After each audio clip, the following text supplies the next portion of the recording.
But yeah, so that rash will just buff right out. You think so? I've been trying for weeks. Just listen to the doctor. You shouldn't have done it in the first place, really. There's weird hairs growing there now too. We're live. Yeah. So hello everyone and welcome back to Tapcaf Transmissions, our Star Wars book club. This is the first episode we're doing in several weeks because some people were getting married or something. I don't know. Yeah, allegedly. Allegedly. How'd the kidnapping go for that though? Right? That's how that happens. Yeah. So in Canadian tradition, as you know, you secure a gun of command. You point it at your unwilling victim/wife, and you just order them to marry you. Well, they're not your wife at that point, right? That's right, yeah. So, they're not even your fiance. They're just that's why I used the term victim initially. That's fair. All right, well, we are talking about the courtship of Princess Leia. This is, what, the 10th episode, I think? Yeah, we're getting up there, aren't we? So, yeah, we are just going into... The podcast would just be going into grade 7 or 8, I think. I don't know how aging works. Do we do one of these per year? Feels like it. Yeah, well, how long has it been? Has it been 3 weeks since the last one? I think more than that. 4 weeks, maybe? Yeah, it's been about a month. I had the wedding, and we had Canadian Thanksgiving and stuff, and you were traveling, and I was traveling. Yeah. So, yeah, we've been pretty busy lads for a bit, haven't we? Yeah. So many better things to do than reading Star Wars books, I guess. But false. The checks came through, so here we are. Yeah, we've been waiting for our Lucasfilm shell books, and they mine comes directly from Rian Johnson, so okay. Yeah, I get mine from Kathleen Kennedy. It's weird because it's written in blood. I think it's Luke Skywalker's blood specifically. His incel blood? Yeah. Oh yeah, we wanted to talk about that briefly, right? Before we the call, do we? I don't know, maybe briefly. You don't want to. If you want, hey, it was your comment. Sure. Before I do that, I just want to mention we're trying a new thing where a lot of podcasts do this. We'll talk a bit about news or whatever else before we get into the actual podcast discussion. So basically, we don't value your time, and we're going to waste it before we get to the meat and potatoes of it. Is that about right? I value your time. Okay. As one of the cozier YouTubers, I appreciate every second people will spend on my channel. Justin, is that how they measure the watch time? Well, what I think happens is after you get the silver play button, you just stop caring, right? That's I think that's how. That is probably about when it happened for me. But one thing that's been going around, and this was our first ever Tapcaf episode, so it's happened probably like nearly half a year ago at this point. We read The Truce at Bakura. It's the book immediately after the Battle of Endor. And in that book, Luke it's not arguable. He's an incel. He's a total weirdo in it. People thought that I was saying that Luke is always an incel, or that Luke is an incel of a character. No, he's just really weird in this one book. And yeah, I don't know. I think people were like took it very personally. Or he was acting like this woman that he just met basically owed him a relationship because he invaded her mind. And I guess killed her old woman. So there have been a lot of really shitty comments about that comment, which fair kind of which kind of missed the point of what we were talking about. Yeah, and I guess if we're being technical, Luke wasn't really an incel yet. He's like, that would have been the experience that pushed him to become an incel. Yeah. Like, as Luke was flying away from Bakura, he was logging onto his Reddit account and like typing about how like short guys like him will never find a good woman. Yeah, so we bring this up because tonight we're talking about only very healthy relationships as portrayed in Courtship of Princess Leia. Yeah. And this book is pretty wild, but I like unironically love it. I just realized when I reread it again that I like legitimately love this book. Yeah, a lot of the tone is it's probably the most like Star Wars tone that we've gotten out of any of the books. Yeah. Which at the end we'll talk about how we feel it stacks up against how many stack pulls it gets compared to the other books we've read. But I do think the overall tone was the most like the original trilogy was. Yeah. And the dialogue felt the most like the original trilogy. Take that however you want, but it's also it's such a light read too. Yeah. The one thing that I really noticed about it is that it reads almost exactly like a classic fantasy novel or short story. Like this is like some Lord Dunsany shit. Like, but like it's just because most of the book takes place on Dathomir. The stuff going on, the world building is really kind of secondary, like what the New Republic is doing. Most of it is just witches journeying across this like really lush planet, rival factions fighting. It's like, you know, there's dreams and like evil wizards, and it's just very kind of like a classic high fantasy story, which I really enjoyed. Yeah, there's a lot of good world building that actually goes into it as well. And we'll probably start talking about some of the other themes later on. But one thing that I feel like this does much worse than the other books we've read is the space battles, which were such a focus in some of the other books that it's mostly yada yada in this. Which so that'll be a bit different than what we've talked about. Some of that has to do with the timeline, I think, of when this book was released, because so just to summarize, this isn't in universe chronology. This is when things were released. First, we have like when the soft reboot of the EU came out, we have Dark Empire and the Thrawn trilogy. Then, you know, the next sort of, there were some of the, I think there was like a couple of short stories in young reader books. Then there was Bakura, Jedi Search, and Courtship, all in '94. So despite the fact that this comes right after, we've talked about this a bunch of times, this comes right after the X-Wing and Rogue Squadron, and Rogue Squadron and Wraith Squadron trilogy or series. This is actually came out quite before them. So it's, the universe was still pretty fresh. It's, you get some of that in Bakura as well. Yeah, and we do get some of the characters from the from Solo Command and the Wraith Squadron books back, like Melvar and Zinj. And Melvar reads a little bit differently than he did. Yeah, he does. Solo Command. And it's kind of interesting because, like, obviously this came first, but because of the order that we're doing this in, I kind of go in with my impression from Solo Command being the thing that takes precedence for them.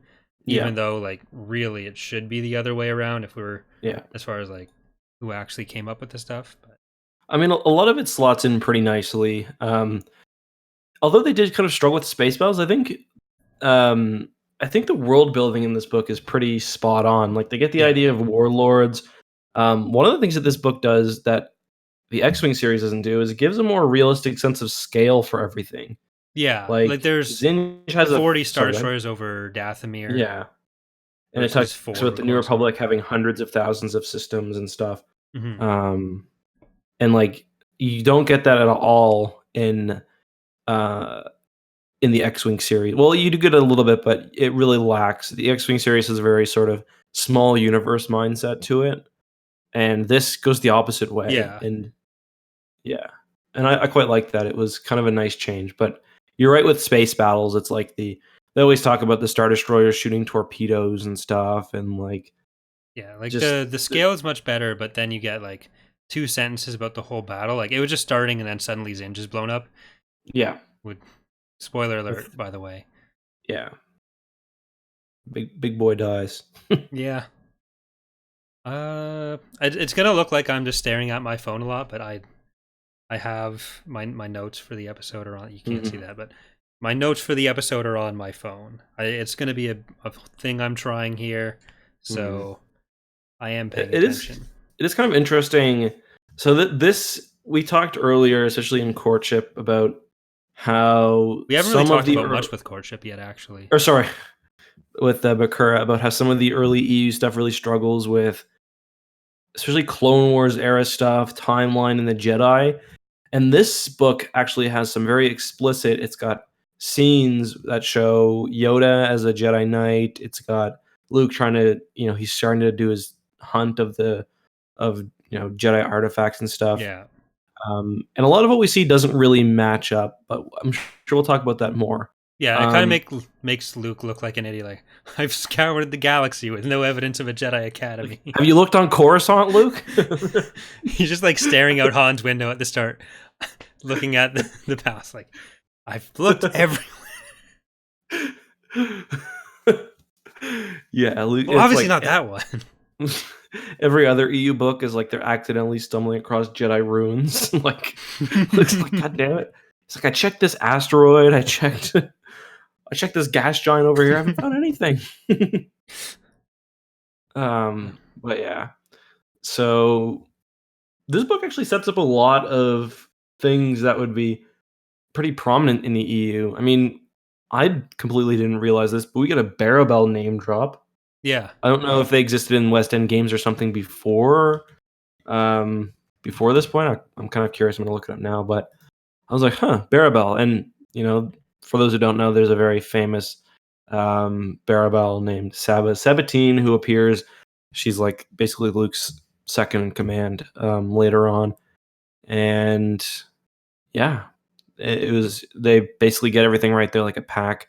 I mean, they're only really you don't even meet one in this. They're kind of a small, I guess they were in Dark Force Rising. I don't remember that, but yeah, pretty cool.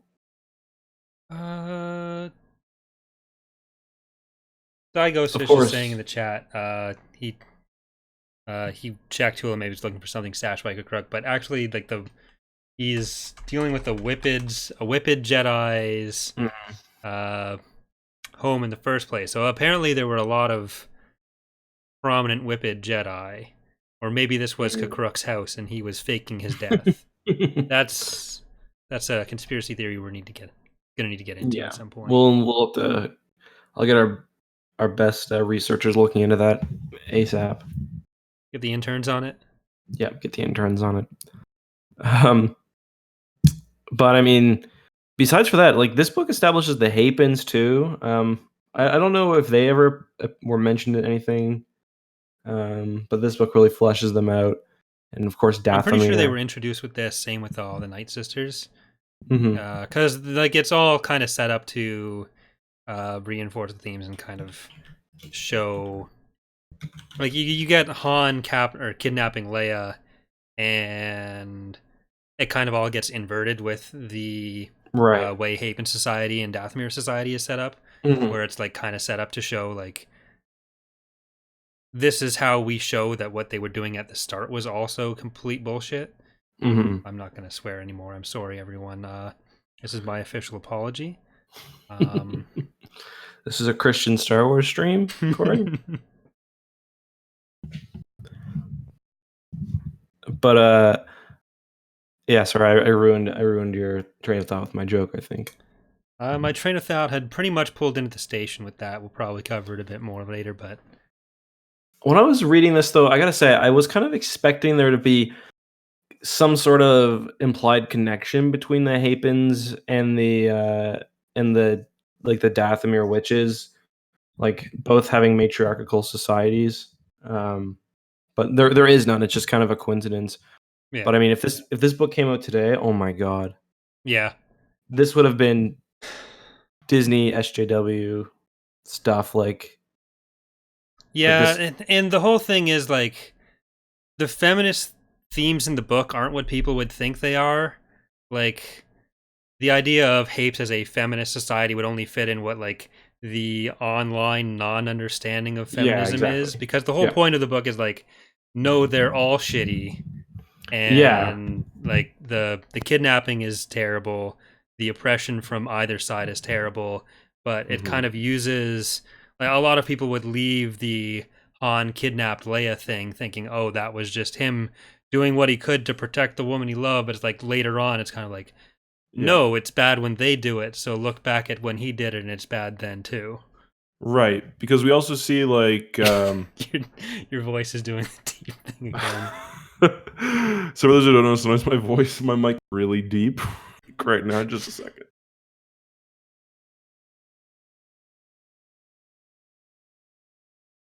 Are we better? Yeah. Okay. Yeah, because we even see people like sort of excusing the sort of power structure that they're in. Whether it's like Isolder basically saying that they could treat us a lot worse, all things considered. Or we have Millennial Joe basically saying, well, I wouldn't have harmed you at least, basically making excuses for like, you're right, that the message of the book just really is that any sort of like coercion like this is, really not okay. And it's kind of played up for laughs a little bit, I guess, because it's not a very serious book.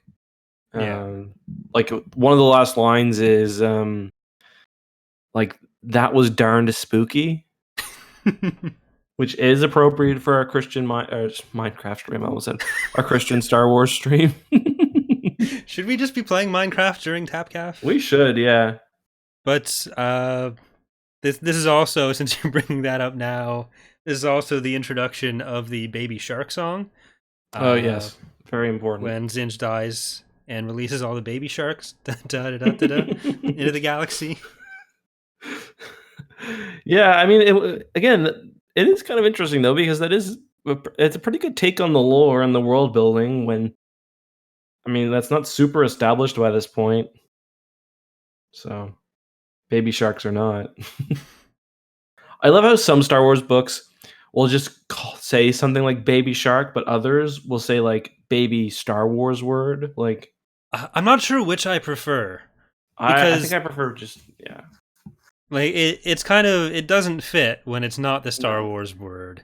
But then the ones who will put in Star Wars word will generally go too far and use it too often, and that's how you end up with Akbar making 73 C references. Yes. But the Aftermath trilogy from the new canon is like notoriously, well, I'm saying notorious, but I've never heard anyone else say it. It's just me. But Chuck Wendig does that, and it's so annoying. It's like, instead of saying, it's just like so many similes, like he ran like a Corellian thrash hound, and then I'll be like, she snorted like a Tatooine mud lizard. It's like every second word. It's just like, what does that even mean? yeah, exactly. And it's just, so I don't mind the occasional use of real world analogies. It helps me understand. I'm not too bright, so anything that can make it a little bit simpler, I'm good. No comment. All right, so do you want to get into the plot of the courtship of Princess Leia? Yes, I do. The beginning of the book is probably the most ridiculous part of it. So Han Solo is in charge of this armada that's been hunting a warlord across the galaxy. No one warns him that there's a massive fleet parked outside Coruscant, made up of Star Destroyers and Hapan battle dragons. So Han is returning back to Coruscant. He comes out of hyperspace, and there is just this massive armada around the planet, and he like almost open fires on the delegation of Hapans, which surely would have resulted in his death. And I love that he starts taking evasive actions, but he's in Mon Ramonda. So picture this giant Mon Calamari cruiser like dipping and diving through all these Hapan ships. But, and he says he like goes close enough to see somebody's face. Yeah, like it would, he saw it. Like, what? That happens a few times. Like later on, when during the battle, when Luke and Isolde are coming off of Song of War and heading down to the planet, like they're in a dogfight in space, and yet Isolde keeps talking about how Luke is giving him thumbs up and stuff. And it's like, how are you seeing this? Yeah, that's true. I do like the part where Isolde pulls out a heat blanket or whatever. It gets all cozy. I know it's to hide the. I know it's to hide the. A lot of this book is about like life form detection. Like, there's a lot of like lip service given to scanners.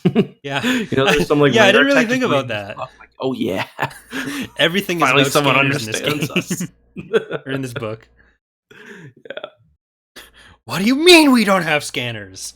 Like, he gets like super pissed off about it at one point.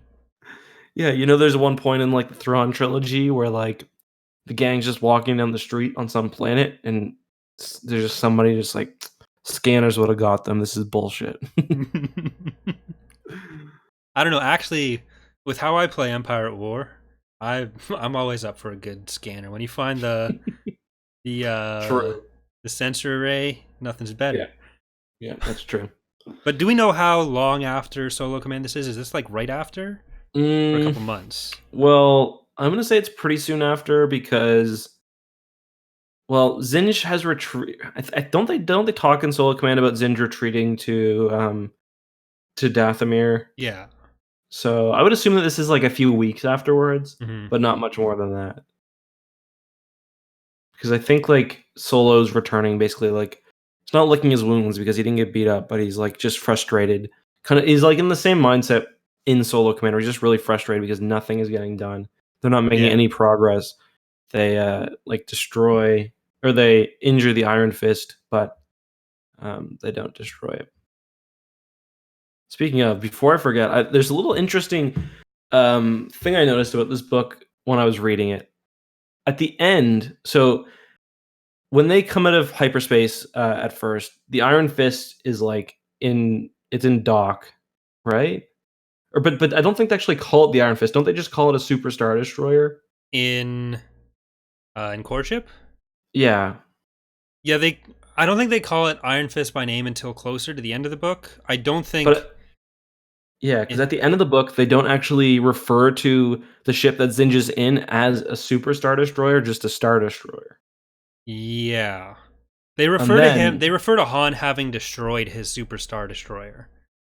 Right. And then Iron Fist is referenced almost as if it's a different ship. Yeah, which is interesting because I listened to the audiobook for this one too, and at the very end, I mentioned this to you, but it's not the Iron Fist that Zinj is in. He's in a different ship, one they call the Sovereign, I think. Mm-hmm. Because the way that book has it, it compresses some stuff.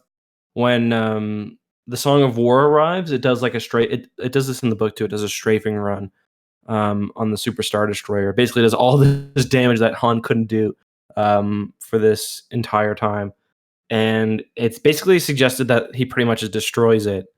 And I don't know if that's like what is intended in the original book too, because I think the Iron Fist is supposed to be just a random ship, and then the X-Wing series seems like it kind of changed that a little bit, maybe, but I'm not 100% sure.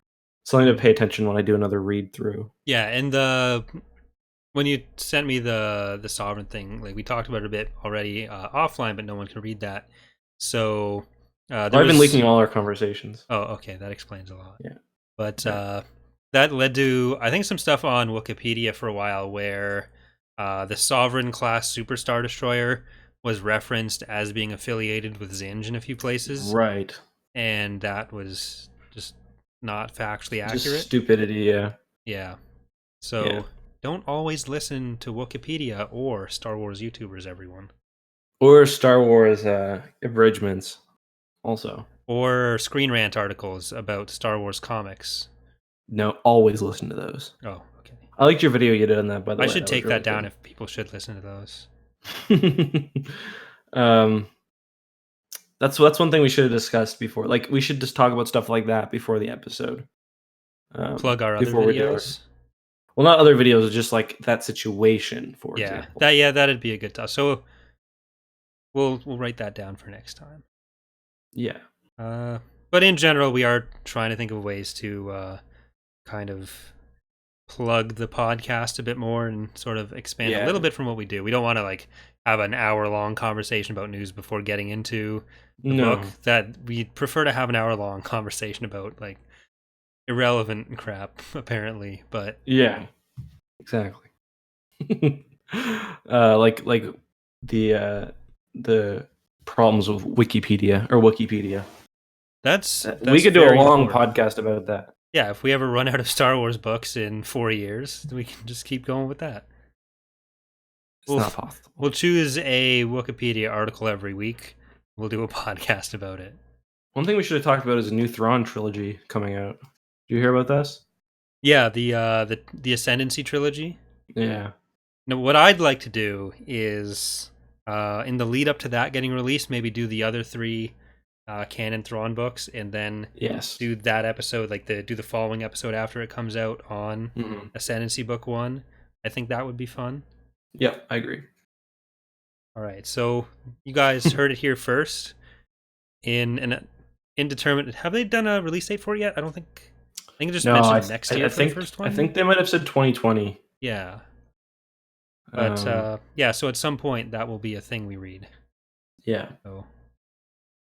And there's a new book coming out too in the new canon about basically them trying to get new warships and stuff, which sounds right up our alley. Yeah. Before episode 9, which is kind of what the Allegiance comic is handling. I swear to God, because the Allegiance comic is all about them going to Mon Calamari to get new capital ships and stuff. It would be such a new canon Star Wars thing for them to do, to go all 4 issues and not even show a capital ship. There's just such a thing they would do when the first line of the thing is, the Resistance has traveled to Mon Calamari to get new capital ships. And it's going to end without us seeing it. I know it. It's just going to piss me off. I'm just going to be ranting and raving about it online, and someone at Disney is just going to have a jot down in their notepad for reasons never to work with me, and they're going to add that to it. You think that list exists? I don't know, man. I have pretty it, crazy. but so far it hasn't been long enough to not be worth it. But yeah, yeah. I think it exists somewhere. 9 out of the 10 reasons I have written down are crystal clear, whatever the hell it's called. So okay, that's not me. That's Charlie. That's not fair. Fair. Okay. So they arrive on Coruscant, and this orbiting fleet is the Hapans, and the Hapans are basically they're not a race, because they are humans, or at least near humans, but they're basically a faction that's isolationist. They've been hiding away and basically in this rift for 4,000 years, they say, which is that's not a bad number considering we didn't really have a history at this point. Yeah. Dave basically just made that number up, and it just happens to work. Very isolationist, but they're also very wealthy. There's 60 planets. Is it 63, I think, in total? Yeah. And 63 inhabited worlds. Oh, right. Because there's more. Yeah. Because at one point, Isolder dreams of being on an uninhabited world. But they're extremely wealthy. At one point, they bring jewels, and someone says each one of these jewels could have bought a Mon Calamari cruiser. So. Yeah, they're introduced. We kind of see it from Han's point of view, where there's a long procession of all these Hapan gifts coming out towards Leia. Mm-hmm. And the last gift is an 80s romance novel that kind of sprung to life in the form of Princess Solder. Yeah, Fabio. Yeah. And sorry, go ahead. I was going to say, I do like that at one point they also give them Star Destroyers, which is cool. Yeah, I was actually planning to write a song parody of Princess Leia, but I didn't have time. And I wasn't sure how that would play if I was spending 3 minutes singing a bad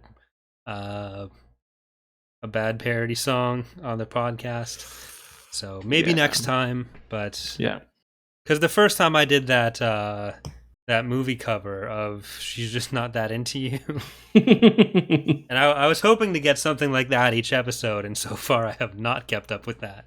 Well, get it done. Oh, what's going on? Honestly, I didn't even read the book this week. So. On the Spark Notes, thankfully Johnny had to read this book for grade 7. It's those interns I was talking about. But this is all a set of gifts for Leia. to marry into the Hapen royal family, marry Princess Older, who had seen her and fallen in love from afar, convinced his mother, Ta Chum, to... It's kind of unclear what part of that is her name, what part of that is a title, or if any part is...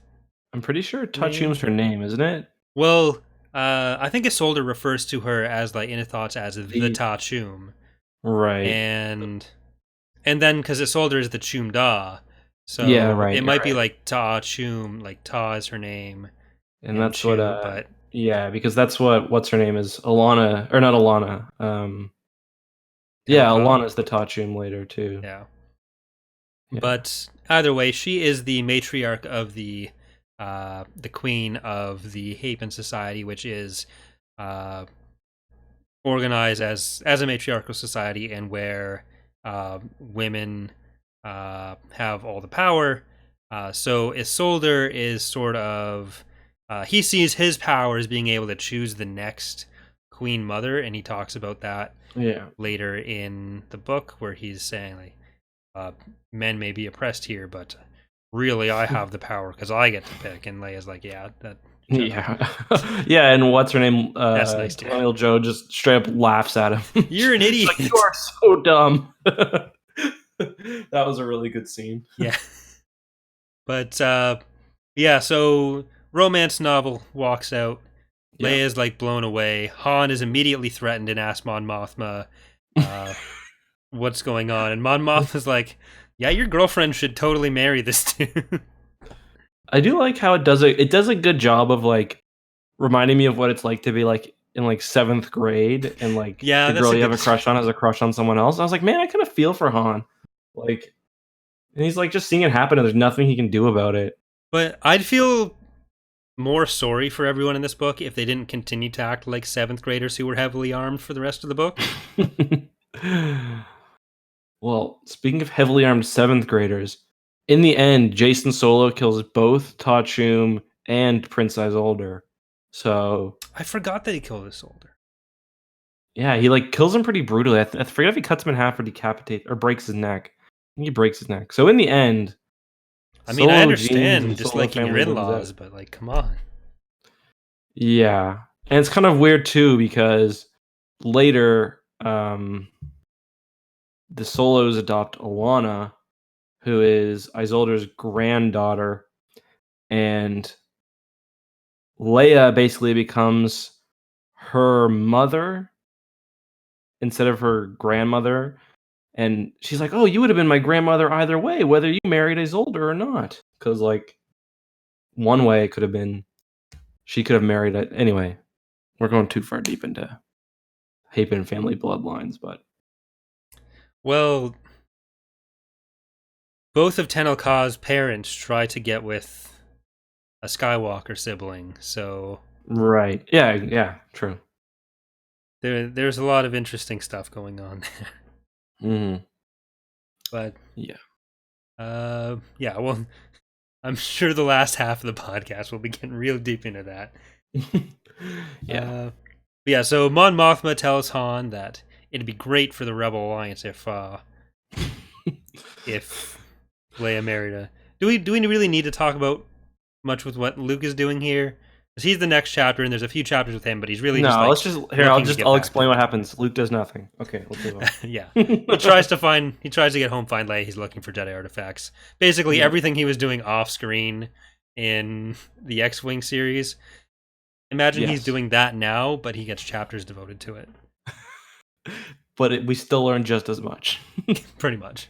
No, we learn less, because we at least got Corran Horn being a Jedi, or being Force sensitive, and the grandson of a Jedi out of the X-Wing stuff. Where out of this, we get the Jedi magic school bus crashing on Dathomir.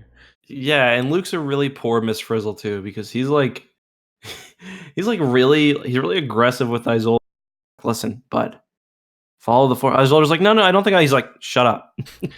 Well, he explicitly says, it's great to have a student where I don't have to worry about him going to the dark side. Isolde's like, in 15 seconds I've become a student of Luke. Like, don't know how much I'm feeling this. It's like a Zap Brannigan, Kif Kroker situation. Yeah, exactly. That's exactly what it's like. And Luke has a bunch of weird force powers here too. He flies on 2 occasions. A lot of people fly in this. Yeah. He can this is the first time we see Luke's party trick that he does throughout Legends, where he looks somebody in the eyes and figures out their name, which I always love, because he does that even like really later on. He'll look someone in the eyes and be like, Commander, he'll be like, Johnson. The guy will be like, what the hell? They look down and notice their name tag. Like, oh crap. We don't know they don't wear one. Yeah, that's true. And then he kind of has like there's like a force power that they added later on that Quinlan Voss has. It's like psychometry, I think it's called. Mm-hmm. Where you can kind of like sense the things that have happened in a space. And Luke does that when he goes to Han's shabby little apartment, and he's like, "Oh, Han seemed pissed." It's almost like flow walking, but less useful. Yeah. Interestingly, the character in Fallen Order, the new Star Wars game, has that as well. It's a rare force power. No, it was the psychometry. Yeah. Leia. So that's when Leia invites Isolde to dinner, or reverse. They end up going to dinner together, or the invite gets sent out, so they can get to know each other. Because getting married off of never having met each other, that's unreasonable. Having dinner together first before you decide, and then maybe spending a couple days together, that is responsible dating, everyone. Yes. Oh, yeah, it's much better if you imagine this being they're asking each other to junior prom instead of getting married. Oh, that just makes the whole book make so much more sense. Yeah, right? And instead of it happening on like Dathomir, it's like happening on a field trip to like the zoo. Field trip to like an forest nature reserve. Yeah, exactly. Actually, there was one time I was at a place called Camp Mush Mush in grade 6. Camp Mush Mush? Yeah. Okay. If you Google it, you'll probably find it. It's in where I live. But I asked this girl, her name was Megan, she's a real fox. At the time, it was grade 6. Right now, yeah. I thought when I was in grade 6 that she was a real fox. I asked her to prom, and she said yes. It's like, oh, sweet. And then I go back. Prom? Yeah, we had grade 6 prom. It was really lame. But anyway. Damn. I go back to her cabin because it was separated guys and girls, right? I go back to her cabin. She's like, "Oh yeah, I'm actually gonna go to prom with Ben." Wow. Ben was my best friend, dude. Wow, this is. And then I was so sad. I took off crying. I ran through the woods instead of walking down the main trail. And when I was running, one of my boots got stuck in the mud, and it stayed when I ran. And then I fell over into the mud, and I wanted to go home. That's rough, buddy. Yep. What a dick move. Yep. Not impressed. I'm still friends with Ben. He gave me a wedding gift, and I'm like, kind of don't want him to get too close to my wife. Don't go on any field trips with him. Yeah. If he tries to come on the honeymoon, then that's a bad sign. Yes, agreed.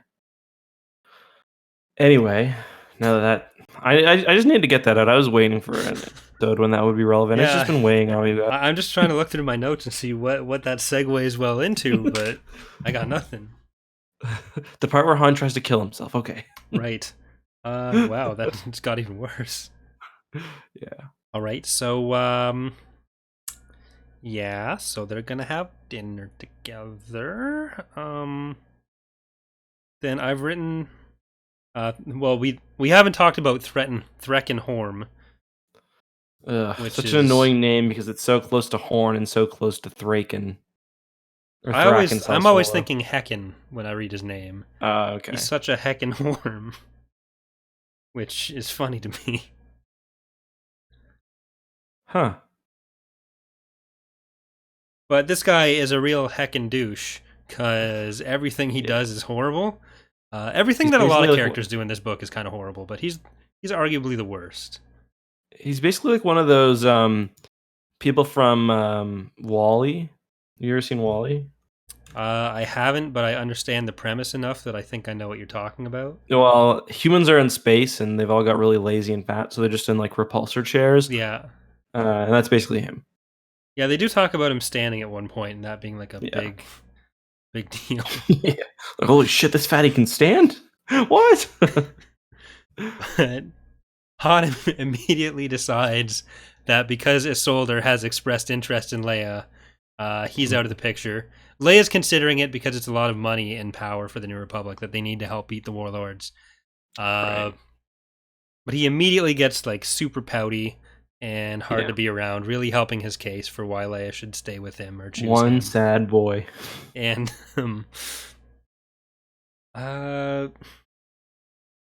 just Isolde is kind of put forward as like this perfect specimen of a man, both physically and like so polite and dashing. I imagine myself when reading it. Well, every time Isolde said something, I hated the guy. There's nothing he said that there was nothing he said that was like, I can see why everyone likes him. It's like, they describe how polite he's being, how how he's like just super chivalrous, and then he says stuff and it's basically just like, I farted in the hallway on the way in. The only moment that really wins him over for me is when he's like, they get the assassination reports and he like doesn't blame Han and he assigns half of his team to protect Leia. I was like, okay, maybe not a terrible guy. Well, he was thinking that was his aunt, right? That sent the assassins after Leia. It was his mom. Yeah. Spoiler alert, but nasty lady. We get a scene fairly early on about how Isolde's security captain Astarta has intercepted the some sort of transmission or note to some assassins who are supposed to kill the Temptress, I think is the word they used. But yeah, so before the dinner, Han is all pouty working on the Millennium Falcon, and Isolde comes to see him so they can have a nice one-on-one. And Isolde, in exchange for Han just running away and never speaking to Leia again, offers him, I think he offers him like a battle Nova dragon. Cruiser. Was it Nova Cruiser? Yeah. Yeah, a Klingon warbird. Yeah. So, would that have come with a crew, or was he just going to be like Han and Chewie? Yeah, I was like, is Chewie a 400-meter cruiser themselves? Yeah, I mean, plus he's already in command of. That was before he resigns his commission. He's already in command of the Mon Ramonda, so. Well, it seemed like Isolde wanted Han to like leave society as a whole. Yeah. So true. Han would no longer be able to say we truly live in a society. You okay, Joker? Jesus. Was the actual dinner? Yeah, the dinner comes right after that, where they get introduced, and Threkken's watching them be mean to each other in the ship, and is afraid it's going to come to blows. And then Isolde's at dinner. Han shows up like an hour late for some reason, because he's really making a great impression right now. Yeah, of course. And he basically just starting shit. He's like chatting shit, and then he gets really anxious and is like, almost leaves. Yeah, he doesn't handle this kind of pressure very well, apparently. No, he doesn't. It's literally just like, I was reading this, I was like, remembering what it like. I'm not memeing here. I was remembering what it felt like to be in like 6th grade again. Yeah. Yikes. This is really recontextualizing the whole book for me. Yeah. Making me hate the characters less for those actions. Yeah. Dave knew what he was doing, bud. He was writing an elementary school romance novel. With lots of breasts in it. There are lots of breasts. Sometimes you gotta pay extra attention, but they're there. No, I did pick up on that. It's not a subtle thing you have to really look out for. No. They are often quite literally in your face. There's sexual tension too, even like among Luke and Leia, which is, I thought, overdone in the first movie. But... Luke and Leia and Isolde and his bodyguard, Astarta. He was like, she clearly wanted me. I was like, ooh. Well, there's also the scene between Tachum and Luke with Isolde watching. It's like, oh, yeah. My mom's totally trying to do this guy. He's like, yeah, mom. He basically says, mom's still old, but she can still get it. I think that's exactly the words he says. No, that's a verbatim quote right there. Yeah, mom's still old, but she can get it. And there's lots of scenes like discussing like the slit of their dress showed their whole leg. It's like it's more tastefully done than Rogue Squadron, at least. Yeah, where it's not like her breasts were in my face. Corrin was peering down the V of her sweater. Yeah. She had an 8 out of 10 rat. Not quite as firm as Yella's, but way better than, yeah. These are the second best boobs I've seen in this chapter. It was a weird thing for Corrin to say, but... Yeah. Mirax was hung like a bantha. But, yeah, so Han decides that his best move here is to start gambling. And with a down payment on his Honda Civic, he's able to gamble up to millions and billions of credits and a planet. And C-3PO doesn't understand the gambler's fallacy, which I found surprising. Yeah, that comes up a lot in Star Wars, where there's a lot of mention of odds by people who don't understand odds. Yeah. Where, like, the fact that he's won the previous rounds doesn't impact his odds of winning the next one. You can bring that up before he starts gambling if you want. Yeah. But... yeah, exactly. If it's you and another guy, your chances of winning aren't 1 in 10 million. They're like, you know, if all cards are equal, 1 out of 2. Yeah. Is this before or after he goes to 3PO for the dating advice? I think it's before. I might have this down the wrong way in my notes, but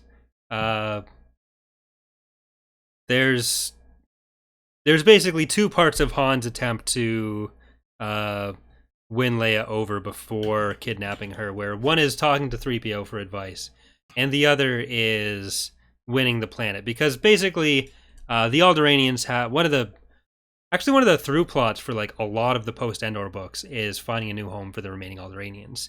Yeah. And Han wants to win this planet in a Sabacc game, which is what he goes in hoping to do, pretty much, or being able to afford one at least, because you can buy them. Yeah, I guess. So that he could give Leia somewhere for the Alderaanians to live, and then she wouldn't need to marry Isolde. One of the reasons that she wants to marry Isolde is so the Alderaanians would have somewhere to go. Mm-hmm. And if that's no longer a factor, then he's thinking maybe Leia will stay with me. But there's some good symbolism here where Han is clearly acting like a jealous idiot and not really listening to what Leia has to say about anything. And the way he wins the Sabacc game was with his cards in the dark suit, which is, as a non-Force user, Han goes to the dark side. So... Someone took university English class, because I was like, oh, Han's playing cards. Well, there's a lot of symbolism in this book. Yeah. I mean, I feel like if I were in grade 12 English, I had a teacher, she was all about dicks and stuff, finding dicks in books. In this book, I feel like there's a lot of penile imagery. Valerie, actually, that is one that I came up with on my own, but this is a good point to plug that, I think. But Valerie, one of the concept artists for Thrawn's Revenge, which is the mod I run for Empire at War, ran a blog with a bunch of notes on Star Wars books, and one of the things that she did was a piece on the world building and symbolism in Courtship of Princess Leia. So I'll I'll put that in the description or Yeah, the that sounds comment. awesome. But I'd love to read that. I can put a link in the.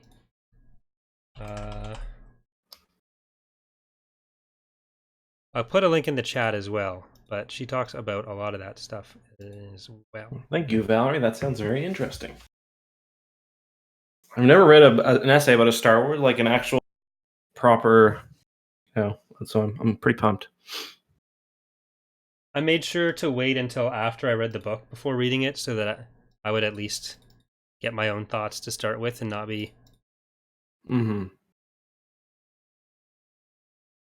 influenced too much. But I can tell it's good because I agreed with most of it.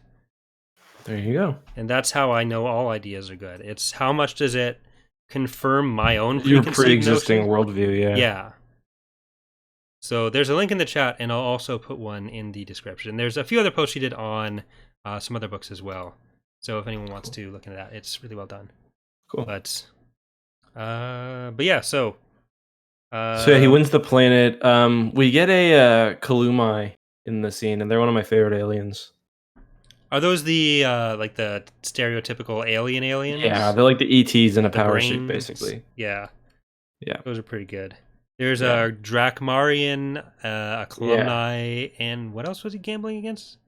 Was it Godel? Oh, what's a Godel? Yeah, Godel, the same one from earlier. Yeah, and the Godel was which is really unfair that the Godel's there, because the Godel is like reading their mind, basically. Yeah, that's like gambling against a Jedi. It's really illegal. Yeah. There ought to be a law. What book is it again where they're... Is this one we read where they talk about how they... Oh, yeah, in Plagueis, there's that scene where they talk about how they prevent Jedi from gambling, or using the Force and gambling. Yeah, when Palpatine or Plagueis is hunting down a new apprentice. Yeah, it's when Plagueis is going to... It's when he's, like, doing those 3 little random missions. Remember, he, like, goes to the water planet, whatever, or he hunts down yeah he finds the shapeshifter, the Shiadu. I think it's a Shiadu. I can't remember. Yeah, the next chapter after winning the planet, unless there's anything else you want to add about the spot game. No. It was fun. Yeah, I enjoyed that. It was actually longer than any space battle in the book. But I liked it a lot more than a lot of the space battles, so I was fine with that. But yeah, so after that, Han is going to C-3PO for dating advice, which is like... Big brain move, this one. That's what I call a good idea. And 3PO decides to like woo her with a song. Yes. I should have loved C-3PO in this book. Yeah, he was pretty good. Yeah. Should I read the poem? Yes, you should. Well, you should sing it, but if you're not willing to sing it, you should read it. I feel like, well, is it going to be better if I sing it or if I make it really intense, like slam poetry reading? Yeah, slam poetry, I think. No, I'm not going to do that. When lightning rushes over the evening plains, I return to my cold den with a Thula rat in my jaws. Then I smell your sweet spore, smeared on the bones by my cave's maw. Then my head fins begin to tremble, and my tail sways majestically as my mating howl begins to fill the hollow of the night. All 500,000 lines of it are amazing. It's actually a really sexually charged book, considering it's about some little critter, or story considering it's about some little critters. Yeah, that's why we need to give it the official Stackpole rating. Yeah. Not quite as hot as a furry lovemaking session, but still pretty good. Yeah, this is no Salonian allergy situation. Yeah. So we were talking about the beginning of the podcast too, for those wondering. But yeah, and then he's got another poem later on that he writes himself, which is rather impressive. He's really trying. C-3PO is really trying in this book to help Han out, which I thought was pretty endearing. And Han too, there's a point where he's like, C-3PO is like, "Oh, just leave me and the Falcon to die," and Han's like, "Oh, I kind of like the droid." Or no, he doesn't hate him as much as he thought he would. He liked he was being stubborn. No, but they said it in the book. So whatever any character says has to be officially the truth, right? Yes. Okay. So what happens after that? Han just continues to get pissed. Leia like embarrasses him kind of because he thinks that this planet's somewhere, but it's actually in the Queliover sector, which is where Zinj is hanging out. Yeah, Leia's response to the whole thing is like, it's pretty terrible. Dickish. Yeah. It's like, Han brings her this gold-plated box. Let's not sleep on that. Yeah. With a deed to a planet. No, it's not gold-plated. It is gold. Sorry, solid gold box. Yeah. With a deed to a planet in it. And she's like, oh, that's nice, dear. It's in a terrible location. Yeah. Like, what a hag. It's just everyone in this book is just not great. Yeah, not nice people. Yeah. So yeah, she's not feeling that, and then he's like, "All right, I'm just going to kidnap her." That was it was a total Megan move by her. Yeah, because she's about to. So she's about to go off to Hapes as well. Then for like 6 months, isn't it? Was it? It was either 1 or 6 months, but a while. Yeah. And clearly the implications, like their relationship, whatever it was over. Which, to be fair, when the book came out, hadn't really been established as being part of other media. But when you add in the context of all the books which came out after it, it's like, no, they were pretty well established as a couple. Yeah. But yeah, it doesn't really work in retrospect, but yeah, it just makes Leia, the more books you add in worth of context, the worse it looks for Leia. Up till this point, then Han just like goes off the edge of scumbag behavior. So yeah, so when basically with the threat of her leaving and probably never coming back, Han just steals her. He just takes her. Well, we don't want to skip past the Alderaanian Council meeting here to the kidnapping and felony charges. Right. Yes. This part made me roll my eyes the first time I read this book. I still remember because I thought so. Basically, C-3PO is looking for some way to get Han into Leia's good graces, and he does this research, and he thinks that Han is actually the rightful king of Corellia. It is Corellia, right? Yeah. He's the rightful king of Corellia. And I forgot when reading this that it was overturned by the end of the book. Oh yeah. So I was like, oh god. That's how I felt when I first read it. I still remember. Yeah. And when 3PO is bringing this up, they're very upset that a droid is going to speak at the Alderaanian Council meeting. And then he does get to speak, and all the droid reporters are like losing their shit. Yeah. Someone in the back is like, let him speak. He's like, oh shit, okay. He's like, it's funny too because he like basically Threkin doesn't want to be seen as like a racist, basically. Yeah, it's like I don't want those droids' rights people on my back. So, or droids' rights droids, I guess. Yeah. So 3PO basically tells everyone that Han's ancestor, one of like his great grandfather or grandfather or something, was the rightful king of Corellia, but overthrown. What actually happened was they were a fraud, and Han got really embarrassed by it because he knew that 3PO was wrong. And Han is kind of approaching the whole thing as like, how can I prove that I'm materially on the same level as Leia?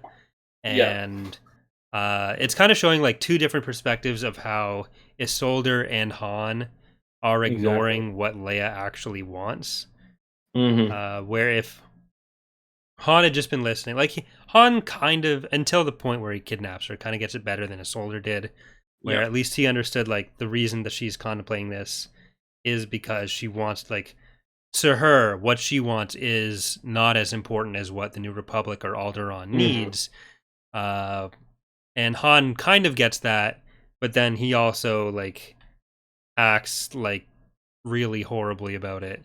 Whereas for Isolde, it's all just like, this is what I want, and how can I pay for it? And Han Isolde has the same issue too later when he's like kind of grappling with, you know, just dating some random lady from a backwater planet, you know? Yeah. But so yeah, they both kind of have to work with. It's like more of, you know, it's more of the feminist critique of the coming through with the power structures and stuff. Mm-hmm. After the Autoraining Council meeting, we get a nice intimate scene with Leia and Isolde. And they're talking about what they're going to do. And Leia contemplates saying that she loves him. Mm-hmm. Which happened really fast. And then he says it. He says it. And this happens kind of throughout the book, where it's like, even though by the end, they've kind of progressed into like Tenennial and Isolde almost like being a couple. There's a weird 4-way love triangle going on where they're all kissing each other. Yeah, and the thing with Tenennial is like she shows like almost no interest in him. Besides like the basic, she thinks he's attractive. Yeah. She shows a lot more interest in Luke. But I guess that's more because she thinks that he'll basically be a good fit for her like family, I guess. Yeah. Or for her clan. And so another structure. Isolde was like her safety net because he allowed himself to be captured. There was a lot of mixed signals going on, and what a comedy of errors it was. Right, and we don't even see him. We don't even see Isolde be captured. I don't think, do we? Because we're with Luke. Yeah, it kind of happens off screen, and then we get back and suddenly, oh hi Isolde, how do you get here? So it's that was I had a bit of problem with that because they talk about that a lot, but it was kind of lost on me. Well, we sort of do get it with the rope. We get that scene, but it's kind of after he's already effectively in her custody. And there's a few times that the timeline setup is kind of weird with the book, especially when Luke and Isolde are heading to Hapes, or to Dathomir rather, and Han and Leia have already been on Dathomir for like 3 chapters. Like they get to Dathomir, the frigate starts crashing towards the planet. They've already crashed, and they've basically already met the Singing Mountain Clan. But then we get to Luke and Isolde's next chapter, and they get to Dathomir, and they watch the frigate go down to the planet. Yeah. When you could just as easily switch chapter 11 and 12. Yeah. And it would have made more sense. Because it happens at the same time. It kind of works, though, because the whole thing is whether Luke can beat them through hyperspace with his powers. Yeah, but we already know he can't because they're right. We saw the outcome like 3 chapters ago. Well, he can't beat them, but he can like match them because he gets there at the same time, basically. I saw in your notes that you said you thought it was a strike cruiser. I figured it was a Nebulon B. Because it talks about a big engine section and a narrow walkway. Yeah. Connecting to the guns. Yeah, so I was like probably Nebulon B.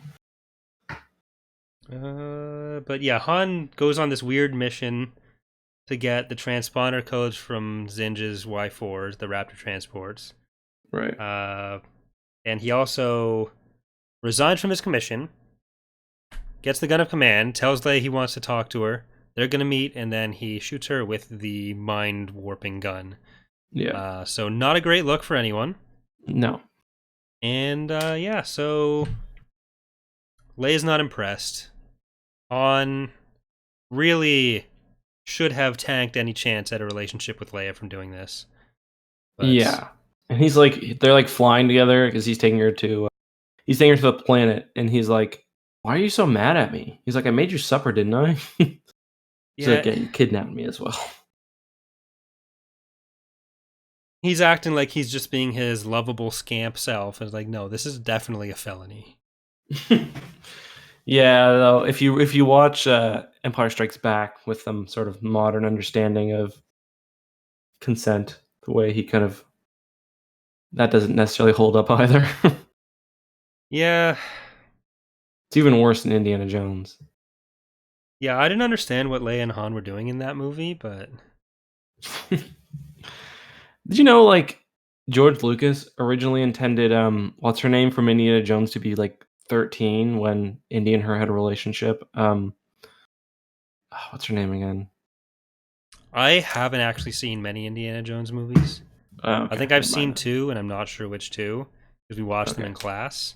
Yeah. Oh, what? But we watched one of them in class. We watched one of them in like first year university. Like my friends and I watched it. But Marion, right? Sorry, chat. Well, we got to watch it and maybe talk about it because I think you'd really like them. Maybe the Shia LaBeouf one. Lucas and Spielberg and Caston were joking. I don't think so. Di. Maybe, but she said she was just a child. We should watch them. And there's also an Indiana Jones expanded universe too. Wow. Well, everything's an expanded universe now, so that doesn't actually surprise me. We could do like a stream where we live watch it and we could do MST3K. Yeah.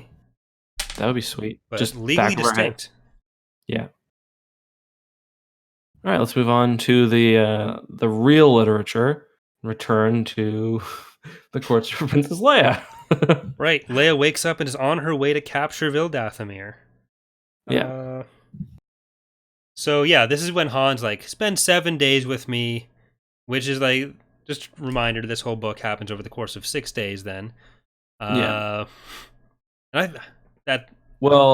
Initially it seems like it's 7 days, but it takes them a week to get there. Yeah. Well, I mean, from here on, takes...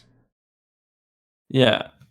So it's pretty quick, especially because like a lot of times they talk about the journey being 2 days. Like I think it's a 2-day journey to the prison, isn't it?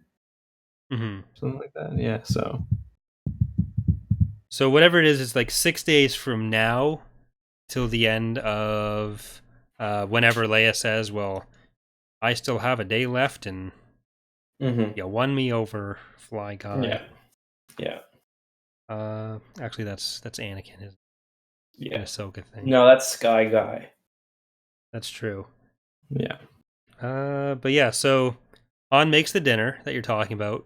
Doesn't take his apron off before sitting down for dinner, which is like the biggest faux pas of this. Doesn't pour the extra wine. Han is just batting zero right now. I know. And then flies into a ship and gets them to crash land. I actually kind of feel bad for him at that point because I'm like, oh my god, things are going so poorly for him. I'm pretty sure in the audiobook version, this is when the Curb Your Enthusiasm song played. Yeah. Basically, no, the audiobook version came out before that show even. Old ass audiobooks. Also, it's really funny when you listen to the audiobook because it's like this the narrator just doesn't put like a lot of, I don't want to say he doesn't put a lot of effort, it's just audiobooks were different back then. It's like his Han impression is just really like, it's a caricature and it's really funny. So like, why don't we go to the thing, princess? Basically, so like some of the lines are just like, yeah. Makes sense. Yeah. So yeah, after that happens, we cut back to Luke a few days earlier, basically right after Leia's been kidnapped, and Luke starts looking for where Leia could have been taken to, along with this or he kind of teams up with the Havens later, but he goes to Han's apartment first, and my only note for this is Luke licking walls. It read a really weird way where he was like feeling the pillows and then getting the moisture from the walls or something. Sniffing Han's underwear. Yeah. Pretty much. He's not eating very well. 10. I'll see if I can find, because it was just it painted a strange picture for me. Yeah. Or that might have been chapter 9. Yeah, chapter 9. A trace of manic glee of hope. You could feel Han's desperation on the pillow. Oh, gross. So feel Han's desperation. Ugh. So yeah, that wasn't great. But yeah, so Luke is trying to feel up the Force and find out where Han was intending to go. And that's kind of what you were talking about with the Quinlan Voss powers. And I guess we'll just cover he ends up tracking it down to the Drakmarian lady who gave Han the rights to the planet, and she's getting shaken down by 3 Hapen soldiers. Yeah. And they're basically ready to torture her to get the information Yeah. out of her. Yeah. Luckily, Luke comes up, and then Shum comes up and is like, oh, well, I'd never tell them to do that. Thank you so much for stopping them. Yeah. And they're like, excuse me? But you told it. I said.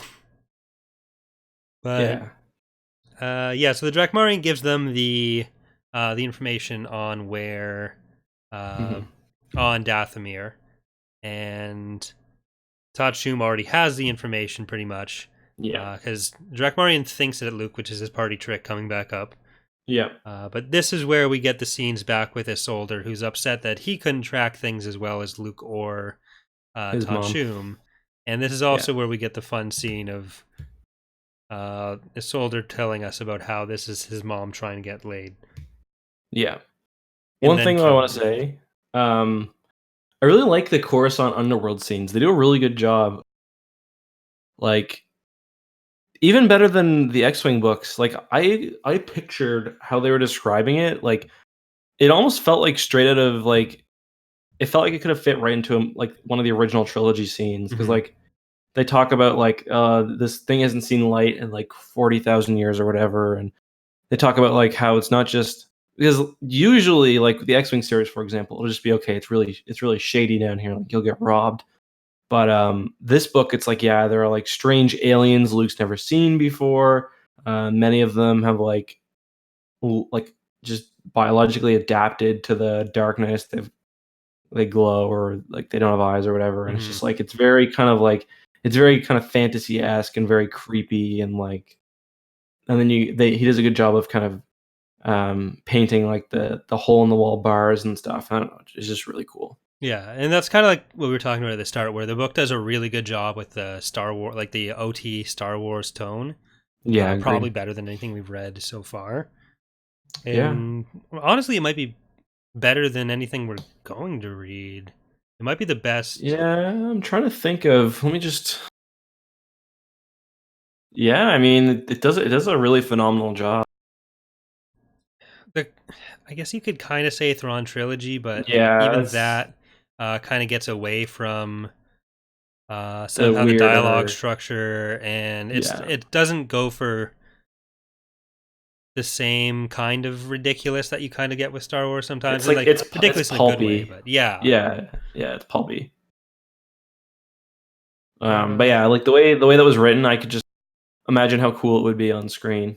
Like, I would have loved to see Coruscant with like that kind of OT vibe. You know what I mean? Like, have some like puppets in the background, like, you know, like have like some tentacles coming out of the wall, you know, vents and stuff. Yeah. So we go from Luke's search. He gets the information, and then Luke and Isolde start heading out for Dathomir.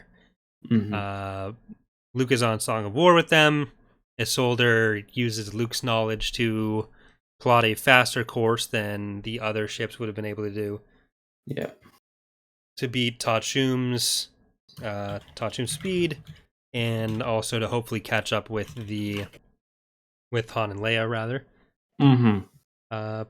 So we kind of cut to Han and Leia now, who are like, well, may as well, like, that's how most of that goes. They just get into the system, they get into a space battle, they see the frigate already spiraling down. But in the interim, we get a chapter or two of Han and Leia on the planet, and Han's upset that all these people are trespassing on his world.